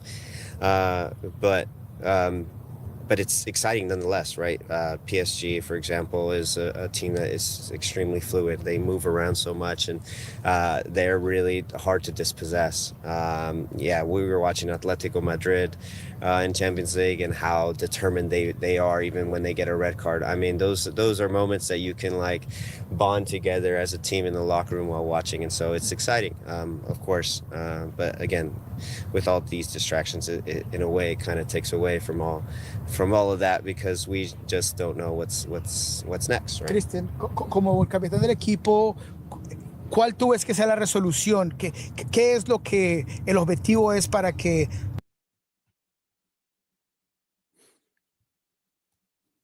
Christian Roldan giving his takes out at Long Acres yesterday. Couple interesting things, I think, to take away from that. But let's see what we got going on in chat here first. Ramon, yeah, I read the chat. Do I read the chat? I never ignore the chat. As a coach, I'll bench everyone who tells me they are not 100% focused on the game. Bring Tacoma Defiance instead. And let them stay home until they feel ready to play. I would argue your issue is with the people who are ripping the players off and screwing them over. If they weren't doing that, then it wouldn't be an issue. Your issue is not with the players. It's with the corporate oligarchy. That's who your issue is with. There would be no issue. There would be no distraction if they were simply paying the players fairly.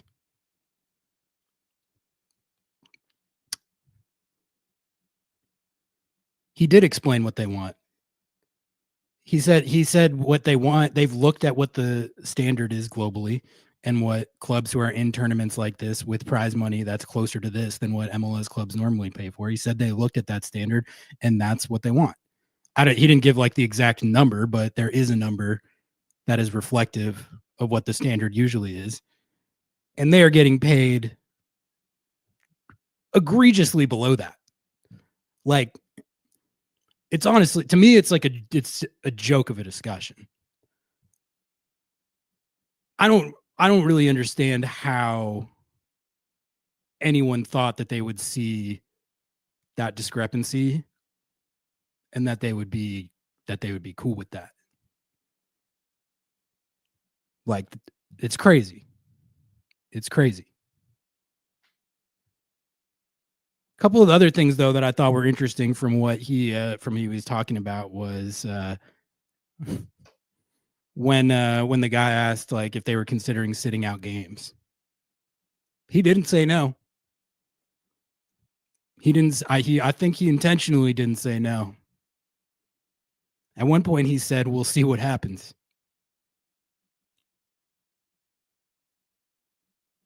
That would be crazy. What if they actually are just like, no, we're not going to play? To do that, and that kind of brings me to the other part of that I thought was interesting was the unity he was talking about between the Sounders and the other two MLS clubs that are in this tournament.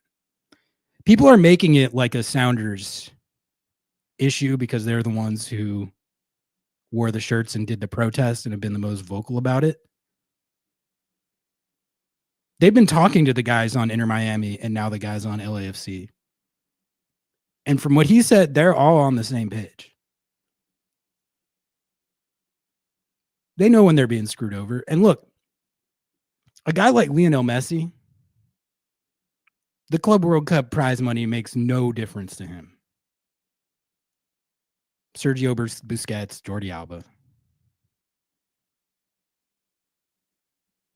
Those guys, like Luis Suarez, it doesn't matter like how much money they get from it. But you understand, most of the Inter Miami roster is not like that. Pretty much none of the Sounders roster is like generationally wealthy like that to the point where this type of money just doesn't make a difference.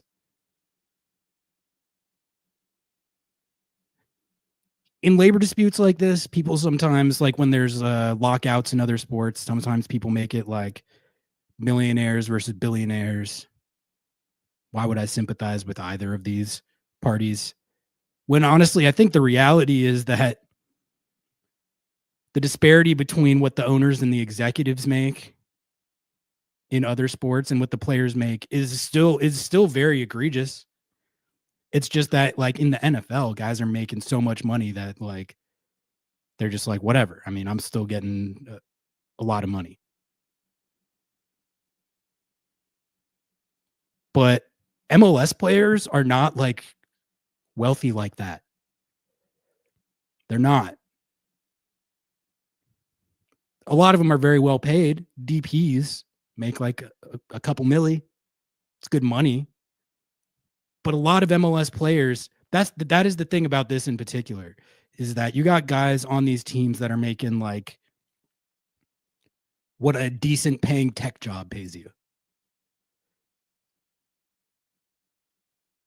Honestly, like making some of these MLS salaries living in Seattle, it's like not good money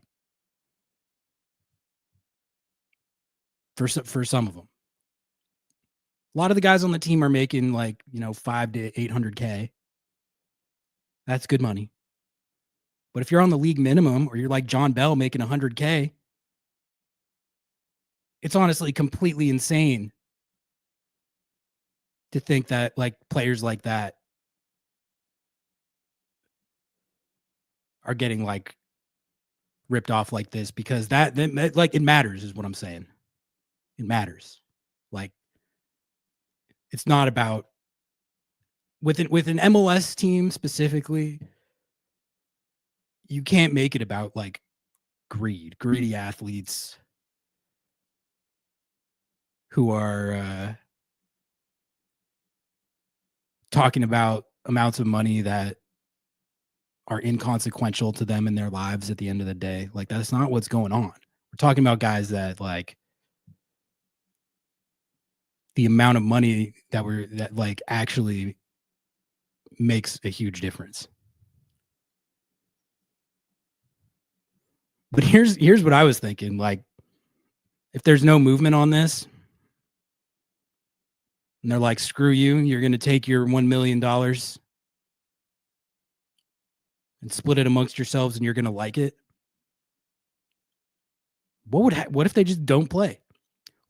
What if Lionel Messi, what if he's like, I'm going to stand with my MLS brethren on this.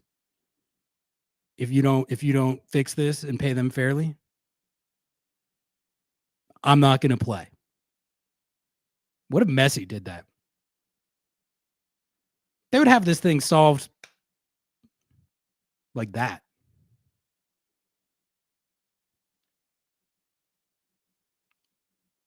I kind of want to see what would happen if he threatened that.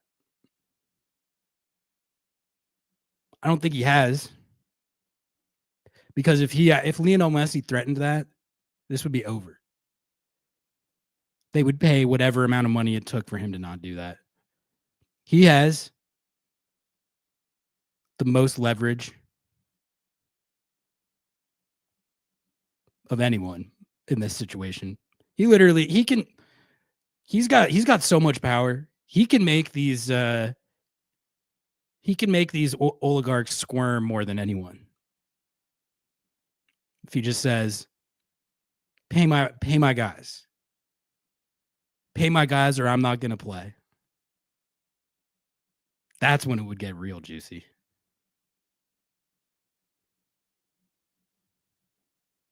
If they don't get a deal, they should do it. Sit out. I think you're saying the players globally play like 60 plus games a year, so it might spark a global discussion with other players. In the NFL, they play 17 games in playoffs. They don't have to play in extra tournaments outside of the NFL. Yeah, that's true. They also just get paid like a lot more than the average MLS player.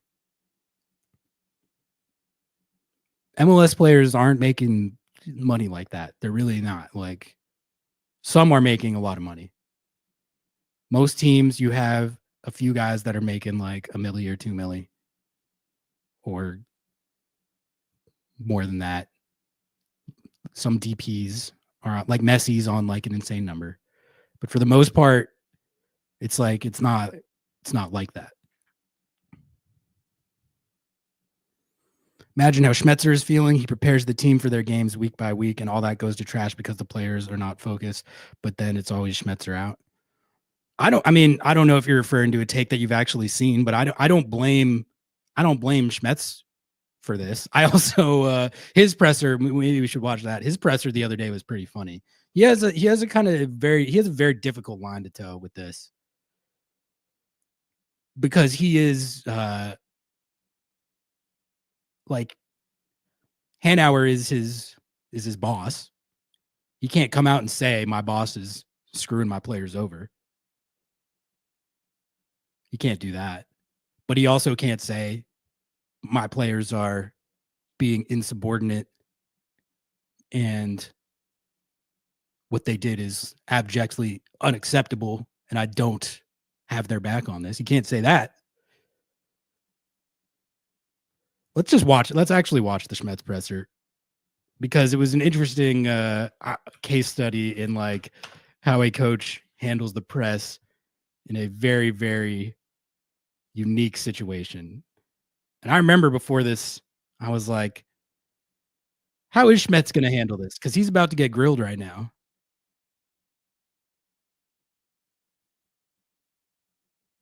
So Beckham is standing in the way at Miami. I don't know about that. I don't know what David Becks has to say about all this. I do know that Michael McColl just told us that the Vancouver Whitecaps have a plan for a situation like this, and it's to give their players half the money.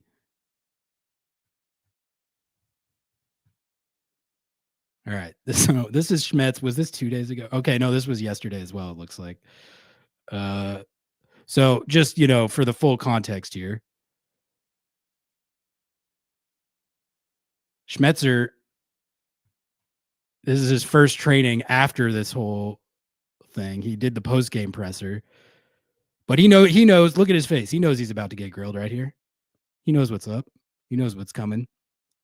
So how did he handle it? Let's watch. To ask a little bit about the going back to Sunday, how did you kind of react to Adrian's basically, I guess, debasing the players after the game for the protests? Well, what I would tell you is that things that happen inside the locker room, and I have had many conversations, some good, some bad. Whatever happens in there stays in there. And it's pretty simple. We have really good players, good culture. Adrian's a great boss. We keep things in-house. This wasn't in-house, though. I mean, there have been other. That's so good from Jada. This wasn't in-house, though. It wasn't. The Hanauer crash out was like reported all over, and the players' whole issues with this situation in general was clearly not in-house the moment they they've given multiple interviews about it, so there was that. There's been a report about this in the Seattle Times. Went out there protesting, wearing shirts. So that wasn't in-house. But then also the Hanauer situation, definitely. It was out of the house, TR, exactly. Definitely out of the house. Not in the house. This was out of the house. Reports and talks to media about what did happen in there. So I guess maybe my question that's is you guys' job to decipher what is the truth and what is not. What I'm telling you is we have a really good culture. Adrian is an American. He can say what he wants. Oh, I forgot about that. He busted out the First Amendment. Oh, that was so good. We have something in this country called the First Amendment. Adrian Hanauer is an American. He has the right. It's his constitutional right to crash out. That was the best part of this. Adrian is an American. Adrian is an American. He can say what he wants, and we're keeping everything in-house. Simple as that. The players, they express something with the shirts. So we're moving on. We're focused on Vancouver. Adrian, Brian, you've known Adrian for a very long time. Does this feel like out of character that he would kind of take this route to express his frustration to the team? Again, we're keeping everything in-house. My opinion about Adrian is he's been a great boss. He's done a lot. We're standing in front of a building that's way better than a lot of other things in this club. We get treated very well. Breakfast, lunch, guys take home, Leo and David. Over the years, Adrian and I could tell you a bunch of stories. Like when we first started, when Ryan Edwards, Preston Burpo, some guys, Scott Jenkins, guys that were making good money, Adrian and I had to come in and have difficult conversations about cutting their salaries. And so what did Adrian do? He under-promised and over-delivered. We treated the players better even back in those days. So I know it's a news story, but everything's going to be kept in-house. And Adrian is a great boss, and I think the players know it. I think they know it. Onto that, Christian kind of said that, it's something that happens. Sometimes emotions get elevated on the field and, on the locker room. Do you feel like you're going to have to do anything additional to make sure that players don't have any sort of grudge, or you just believe that they'll address it? We've already addressed it. I've addressed it in private with some of the senior players. I addressed it in front of the group before film. We're ready to move on. Whatever the outcome of the league, because the league is making these decisions and the Players Association has to represent their side. Whatever the league and the Players Association figure out, we, as a collective, are going to focus on Vancouver. That stuff's out of our control now. And Coach, were you aware that your players were going to wear those warm-up T-shirts on Sunday? And what was your reaction? And, do you support their cause? Well, look, I see both sides of it. I was not aware of it. I see both sides. There's the, it's a big number and all that sort of stuff, and the players want more. And then there's the CBA that's been ratified. I get both sides. Again, I hope both sides can come to an agreement. But again, my job is to make sure the players are ready for Vancouver. Speaking of Vancouver, then, Jordan's out here full training. Do you expect him to be, is he still on track to possibly? He is on track, Jada. He's still got to pass a few more things, but he certainly looked good today. And then you had an ultrasound for Kim Keehee. What were the results there? They're struggling to find the pinpoint exact cause of the pain in the calf. It's still a strain, but what grade that they normally put on things, because MRI didn't catch all of it, or he's got something else in there, a bruise from before, he's had it for some time. So I would just say to you guys that that'll be a, just kind of a weekly thing. We'll see how he progresses through this week. Yaimar was out on the field today, and it was good news. So with those two guys, we'll just hope and cross our fingers, but I'm not expecting, anything anytime soon. With Vancouver, Christian was talking about how they run a similar system no matter who's in. What, from what you see on tape, is their system makes their system so difficult? Just the other day. How would, especially because Stewie left. With Stewie gone as well? All right, I think we got through the important part of that. The rest of it's just not as interesting. I think those first 5 minutes, that was my I think that might be the goated Schmetzer presser. That was actually, I watched it yesterday, but it's way better than I remember. James, thank you for the $2. Appreciate you, man. Adrian, clearly the holdup. Moss would pay Miami more. I mean, I would think so. Why does Jorge Moss, why would he care about this? He's got more money than God himself.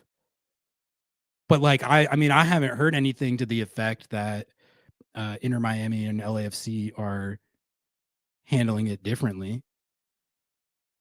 It was really interesting to hear that the Whitecaps were just like, oh yeah, we would have given him half. That's just how we do it. I haven't heard anything from the Inter Miami or LAFC camps to any effect either way. So I don't know. But I wrote down some of the best parts of that Schmetzer presser. That was okay, just the way it started out. We keep it in house. We keep it in house. Then Jada going, that was out of the house. That is not in house. That was pretty good. I think my favorite part was Adrian is an American. Adrian's an American. He's allowed to say what he wants. Okay? We got something in this country called the First Amendment. And if Adrian wants to come in the locker room post-game and crash out, that's his constitutional right, God damn it. He's not wrong. It is his. Not only is it his constitutional right, but he owns it. He literally owns the team. So, I mean, I don't think the point of contention was like whether he had the right to do it constitutionally. I think the debate was more like, should he have done that? Adrian is an American. That was good. Adrian's been a great boss. We're standing in front of a building. We get breakfast. We get lunch. We get dinner if we want it. Look at this building.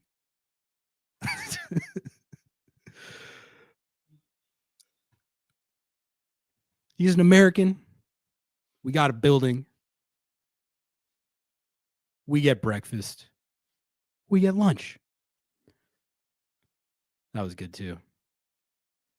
And then did you notice how, like, when he got asked about Kim Ki-hee, he gave like a way longer answer than he normally gives about injuries. He was like, oh, well, the thing with Kim is that, we got the MRI, but they couldn't quite tell what happened on the MRI. Sometimes there's a little thing with the MRI that you can't really tell. So we're going to have to maybe go back to the MRI. And then at that point, we should know if it's like 2 to 3, 4 weeks or 4 to 6 weeks, but we're hoping that it's on the shorter end of the. He was just, I think he was so like hyped to be taking questions not about the protest that he was just cooking on the Kim Ki-hee MRI.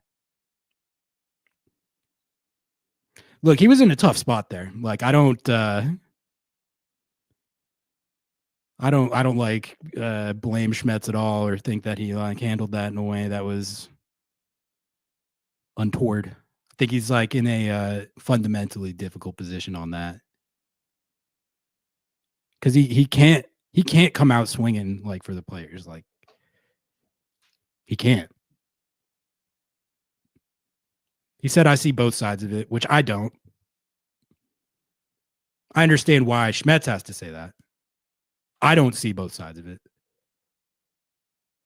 I actually think one side is categorically insane on this. Like, the more I think about it, the more we've covered it, the more we've talked about it, the more we've learned about like exactly what's happened, what's been going on.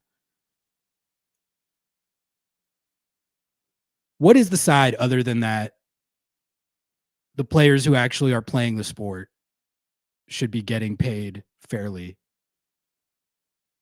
for the games that they're playing based on the prize money available? What's the counter argument? The counter argument is that there's a technicality in the CBA that says that they can't have more money. That's the counter argument. I have yet to hear a counter argument on the merits of it. It's because there isn't one. There's not one to be made. There isn't. To have a counter argument, you would have to be sitting there arguing that a 90-10 split in this situation is like the fundamentally fair outcome.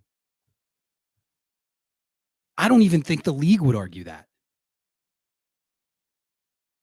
I don't think an owner would argue that. They might, but they would be being disingenuous. It's 90-10. Like, what are we actually talking about? like when you actually just say it like that, you kind of realize how ridiculous it is.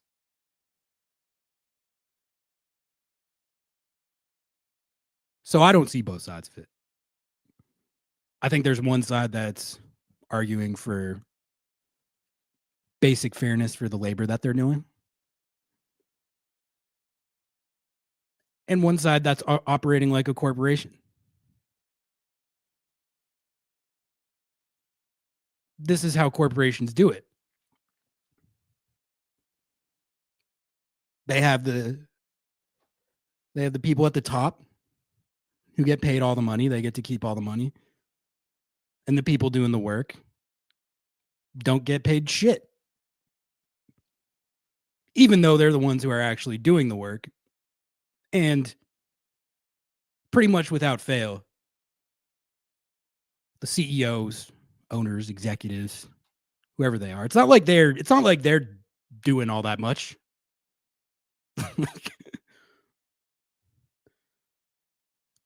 Being a CEO would be the chillest job in the world. You literally don't have to do anything. I think like a lot of people are under the mistaken impression that like being a CEO or a high level executive is like a hard job. Pretty sure it's not. Pretty sure you just go to the office and don't do shit. Pretty sure that's what you do. I think people like to think that people who have accumulated mass wealth and power must have gotten there through like working super hard, pulling yourself up by your bootstraps. Most of them were born into it. And to the extent that there are executives and CEOs out there that actually like did pull themselves up by their bootstraps and work super hard for it, I think once you get to that level, like what are you actually doing? What are you really doing? I'm pretty sure you're just going to your office, kicking your feet up, and then telling the people that work there that they don't deserve to get paid more money and that you should get to keep it. That's why I'll always ride for the people in this situation. You will never catch me capping for the oligarchy. Ever. Because I don't know. Maybe it's because I am of the people. So I've seen how these things go, and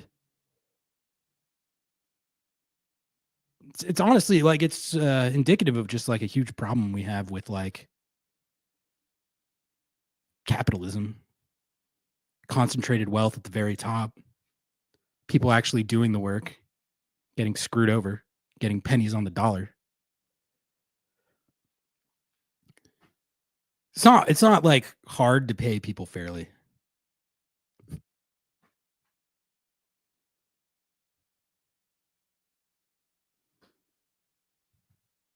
Lots of meetings. Exactly. Do you know any CEOs? Every CEO I worked with so far works nonstop. Do they really, though? Do they really? They like to talk about how they do. But even if they do, why do pretty much none of them actually like pay their workers fairly? Those people are also working hard. I guarantee you that they're working harder than the CEO. That I can tell you. I really think that the whole CEOs are like the hard workers thing is like, I don't think I believe that.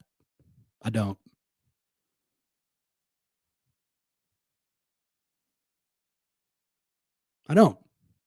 I certainly don't buy that they're working meaningfully harder than like the people that actually make whatever the company is go. Those people work hard too. So why is it that pretty much every corporation is structured in a way where the people who are actually doing the work are drastically underpaid and the CEOs and the executives keep like 98% of it? It's a question worth asking yourself.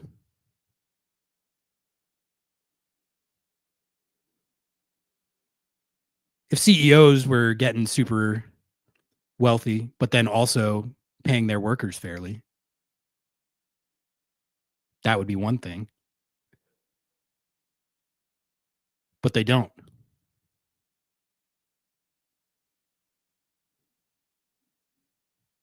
Taking calls from the airport on business travel, buzzing me at 8 p.m. about a deal they're on. What a grinder. A phone call at 8 p.m. Man, pay this guy $100 million. That's like a normal job, isn't it? Isn't that just like a normal job? What's special about that you deserve 98% of like your company's profits and not giving any to the people who are actually working for it? I'm honestly asking. Like, I'm not even like trying to be a smartass. It's just this dynamic is something that I've gotten, I think, a pretty good handle on in my working life. And like, I kind of was, I always thought that it worked one way. I pictured the CEOs and the VPs and the executives as people who must have like worked super hard to get to where they are. Pretty sure it's like not true. Pretty sure it's not true. I'm pretty sure the CEOs and the VPs, I'm pretty sure. I mean, I don't know. I'm not one. Pretty sure they go to their offices every day and they just kind of kick it. I mean, I'm not in there. But like what is it that they actually do?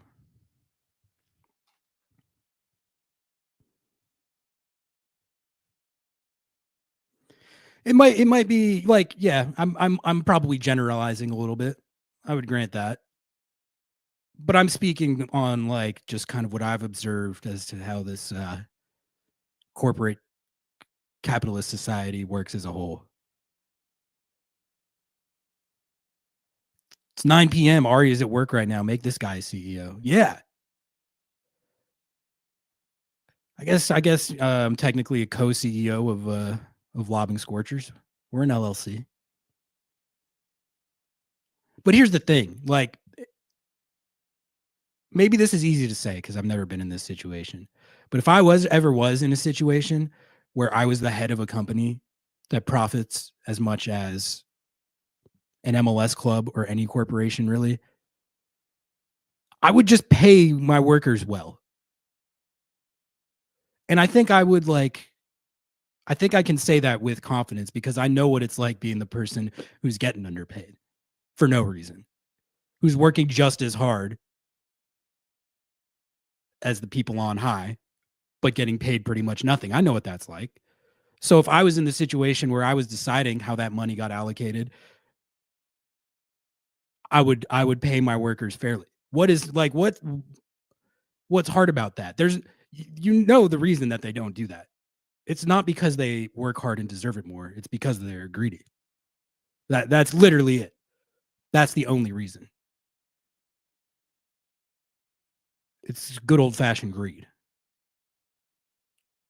I'm going to keep this for myself because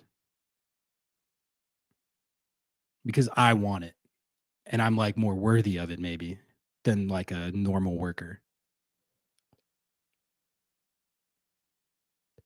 That's what I think is like funny about the Hanauer crash out. Like he could disagree with what the players did and still understand where they were coming from. But to be like shocked that they were so upset about it to the point where he went in the locker room and crashed out. How would you expect them to react to a 90-10 split? That's my question. What's the appropriate reaction? Oh yeah, we're going to take the 90-10 split and then just be honored with the opportunity to play PSG? No. Like the shock and like to be shocked and aggrieved to the point where you go cuss them out in the locker room. There's a disconnect there.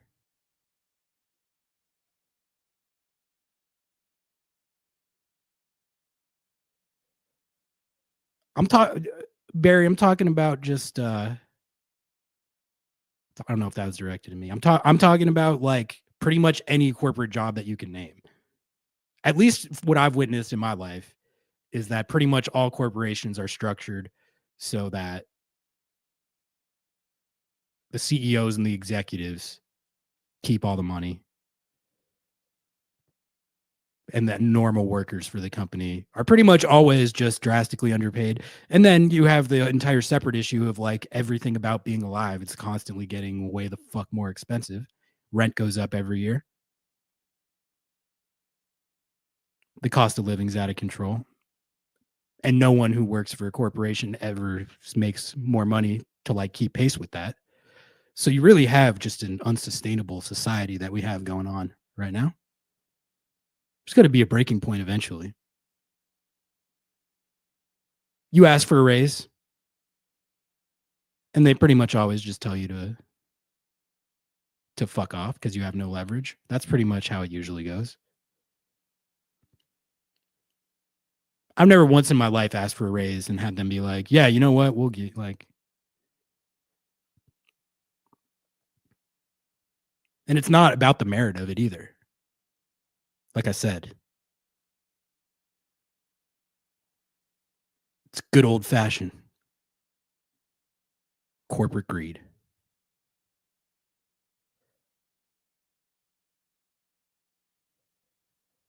To be fair, the Sounders chose the biggest moment to make that protest. Sunday Night Soccer, FIFA Club World Cup trophy was on play. All the corrupt billionaires were in the house. I hope that they saw that. I hope they all saw it. I hope they did. And I hope that makes them squirm a little bit. That's the joke of it, is like, it literally, this is why it's so stupid. Like, paying the players more fairly. I mean, maybe Hanauer might have his own financial reasons for wanting to keep all of that 9.55. But when we're talking about $1 billion prize pool, it's really like makes no difference to any member of the corporate oligarchy for them to get paid fairly. It doesn't.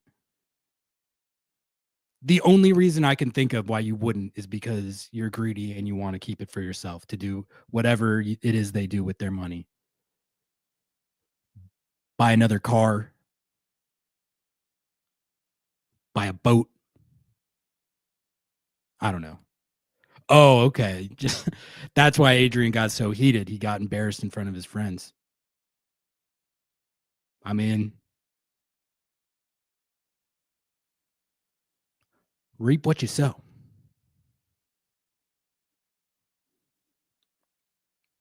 The players should fire their lead negotiator in the Players Association. See, I see what you're saying, but like I struggle with really what to think of what the PA did in this situation, because I think you have to realize that there was no like precedent or indication or any reason for it to enter their mind that a tournament with a $1 billion prize pool would be featuring MLS clubs. This is why the like CBA technicality argument, I got no love for that. I don't respect that at all. Like, oh, well, the PA made a bad deal, so they got it. It's too bad. It's too bad. It's the PA's fault. It's very obvious what happened. The PA made a deal under what they thought were a certain set of circumstances that entirely changed. So, like, if you're saying, like, I mentioned this on the podcast, but for the people out there who are saying, that it was stipulated in the CBA, and you absolutely, I mean, you can't change the CBA. You can't change the CPA. That's unthinkable. You can't change it. It was agreed upon. Absolutely can't change it. Why can't you change it? Think about it. Just think about that for a second. What's the actual reason? I understand the legal reason, but like the inherent reason. Why can't you just change what the agreement is and make it more fair? Why? There's no reason. There's not. There's literally not. They could just see what the CBA said and be like, all right, well, that doesn't make sense for these circumstances. We're going to change the deal.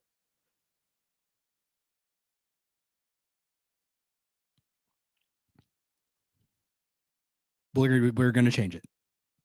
We didn't foresee these circumstances. This has created an unfair split of the money. We're just going to rectify that. You're right. They literally could do that. They could literally do that. No question about it. Wouldn't even be hard. It wouldn't set a dangerous precedent, I don't think, because it's very clearly like unique circumstances.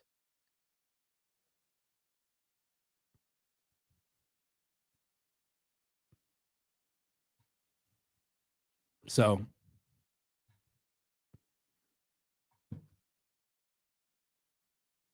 I hope they get it all. I hope they get everything they're asking for. 90-10. What are we talking about? All right. Ripped past 2 hours here, so I'm going to start wrapping it up, guys. Pretty beat. It's been a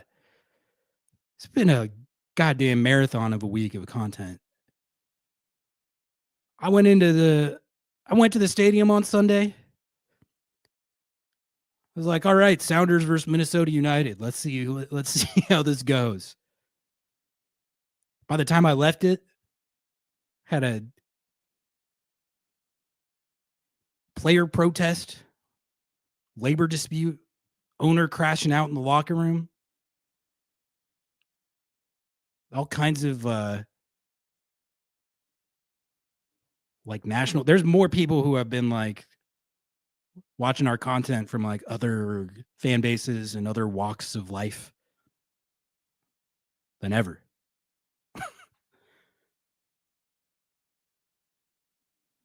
Yeah, Noah, come over for let's rock it. Let's rock it till 2 a.m. No, I'm about to go to bed. That's what I'm about to do.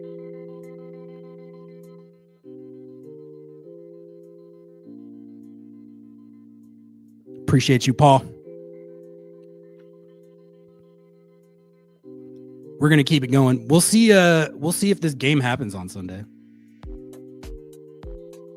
We will see about that. Chat, do you think that they should have the game? I kind of think they shouldn't.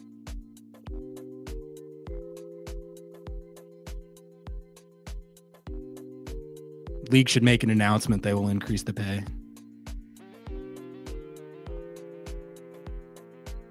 Yeah. It's not like, that's the thing. Like, people make it complicated when I don't think it's that complicated.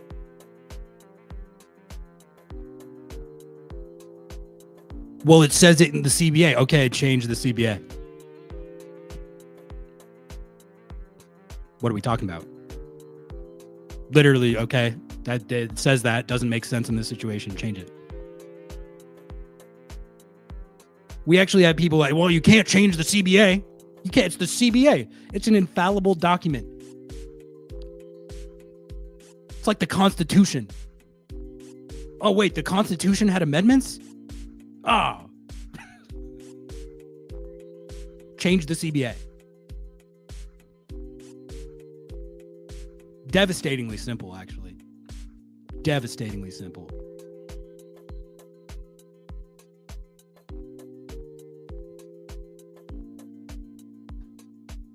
All right. I'm going to get out of here on that. Thank you all, as always, for tuning in. Appreciate you guys.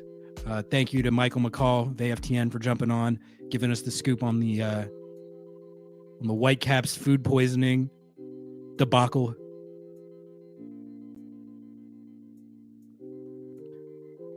Got some good protest discourse in at the end there. Check out the new pod that dropped today. Portland vlog coming soon. And I mean, we're supposed to go to Vancouver on Sunday for the game. We'll see if that actually happens. That would potentially affect what's going on with the post-game live. We were kind of realizing that it might be tough to do one unless we do it from BC Place. But who knows if we're even going to BC Place at this point. But yeah, follow me on Blue Sky and I'll let you all know what exactly is going on. If there is a game, we'll do a post-game live at some point. Maybe if there's no game, we'll still do a stream where we take calls. I would be down for that. It's not like there's a shortage of stuff going on. So stay tuned for that. And then I'll be back at it on Monday morning as well at 8 a.m. with Nico Moreno for Lobbing Scorchers kickoff. The grind don't stop. See you guys this weekend. Have a good night. Don't want to give money to the oligarchs, but love Lobbing Scorchers? Do we have a deal for you? MLS Season Pass is back on Apple TV with access to every single MLS match, including Leagues Cup and the entire Audi MLS Cup playoffs with no blackouts. It's not just the games, you get total access to the pre- and post-match MLS 360 whip-around show in both English and Spanish, and get live look-ins and highlights from around the league, as well as full match replays and recaps. Now, you can support our show by visiting lobbingscorchers.com/Apple TV to purchase your subscription and support our show. Lobbingscorchers.com/Apple TV. Please, don't let the oligarchs win.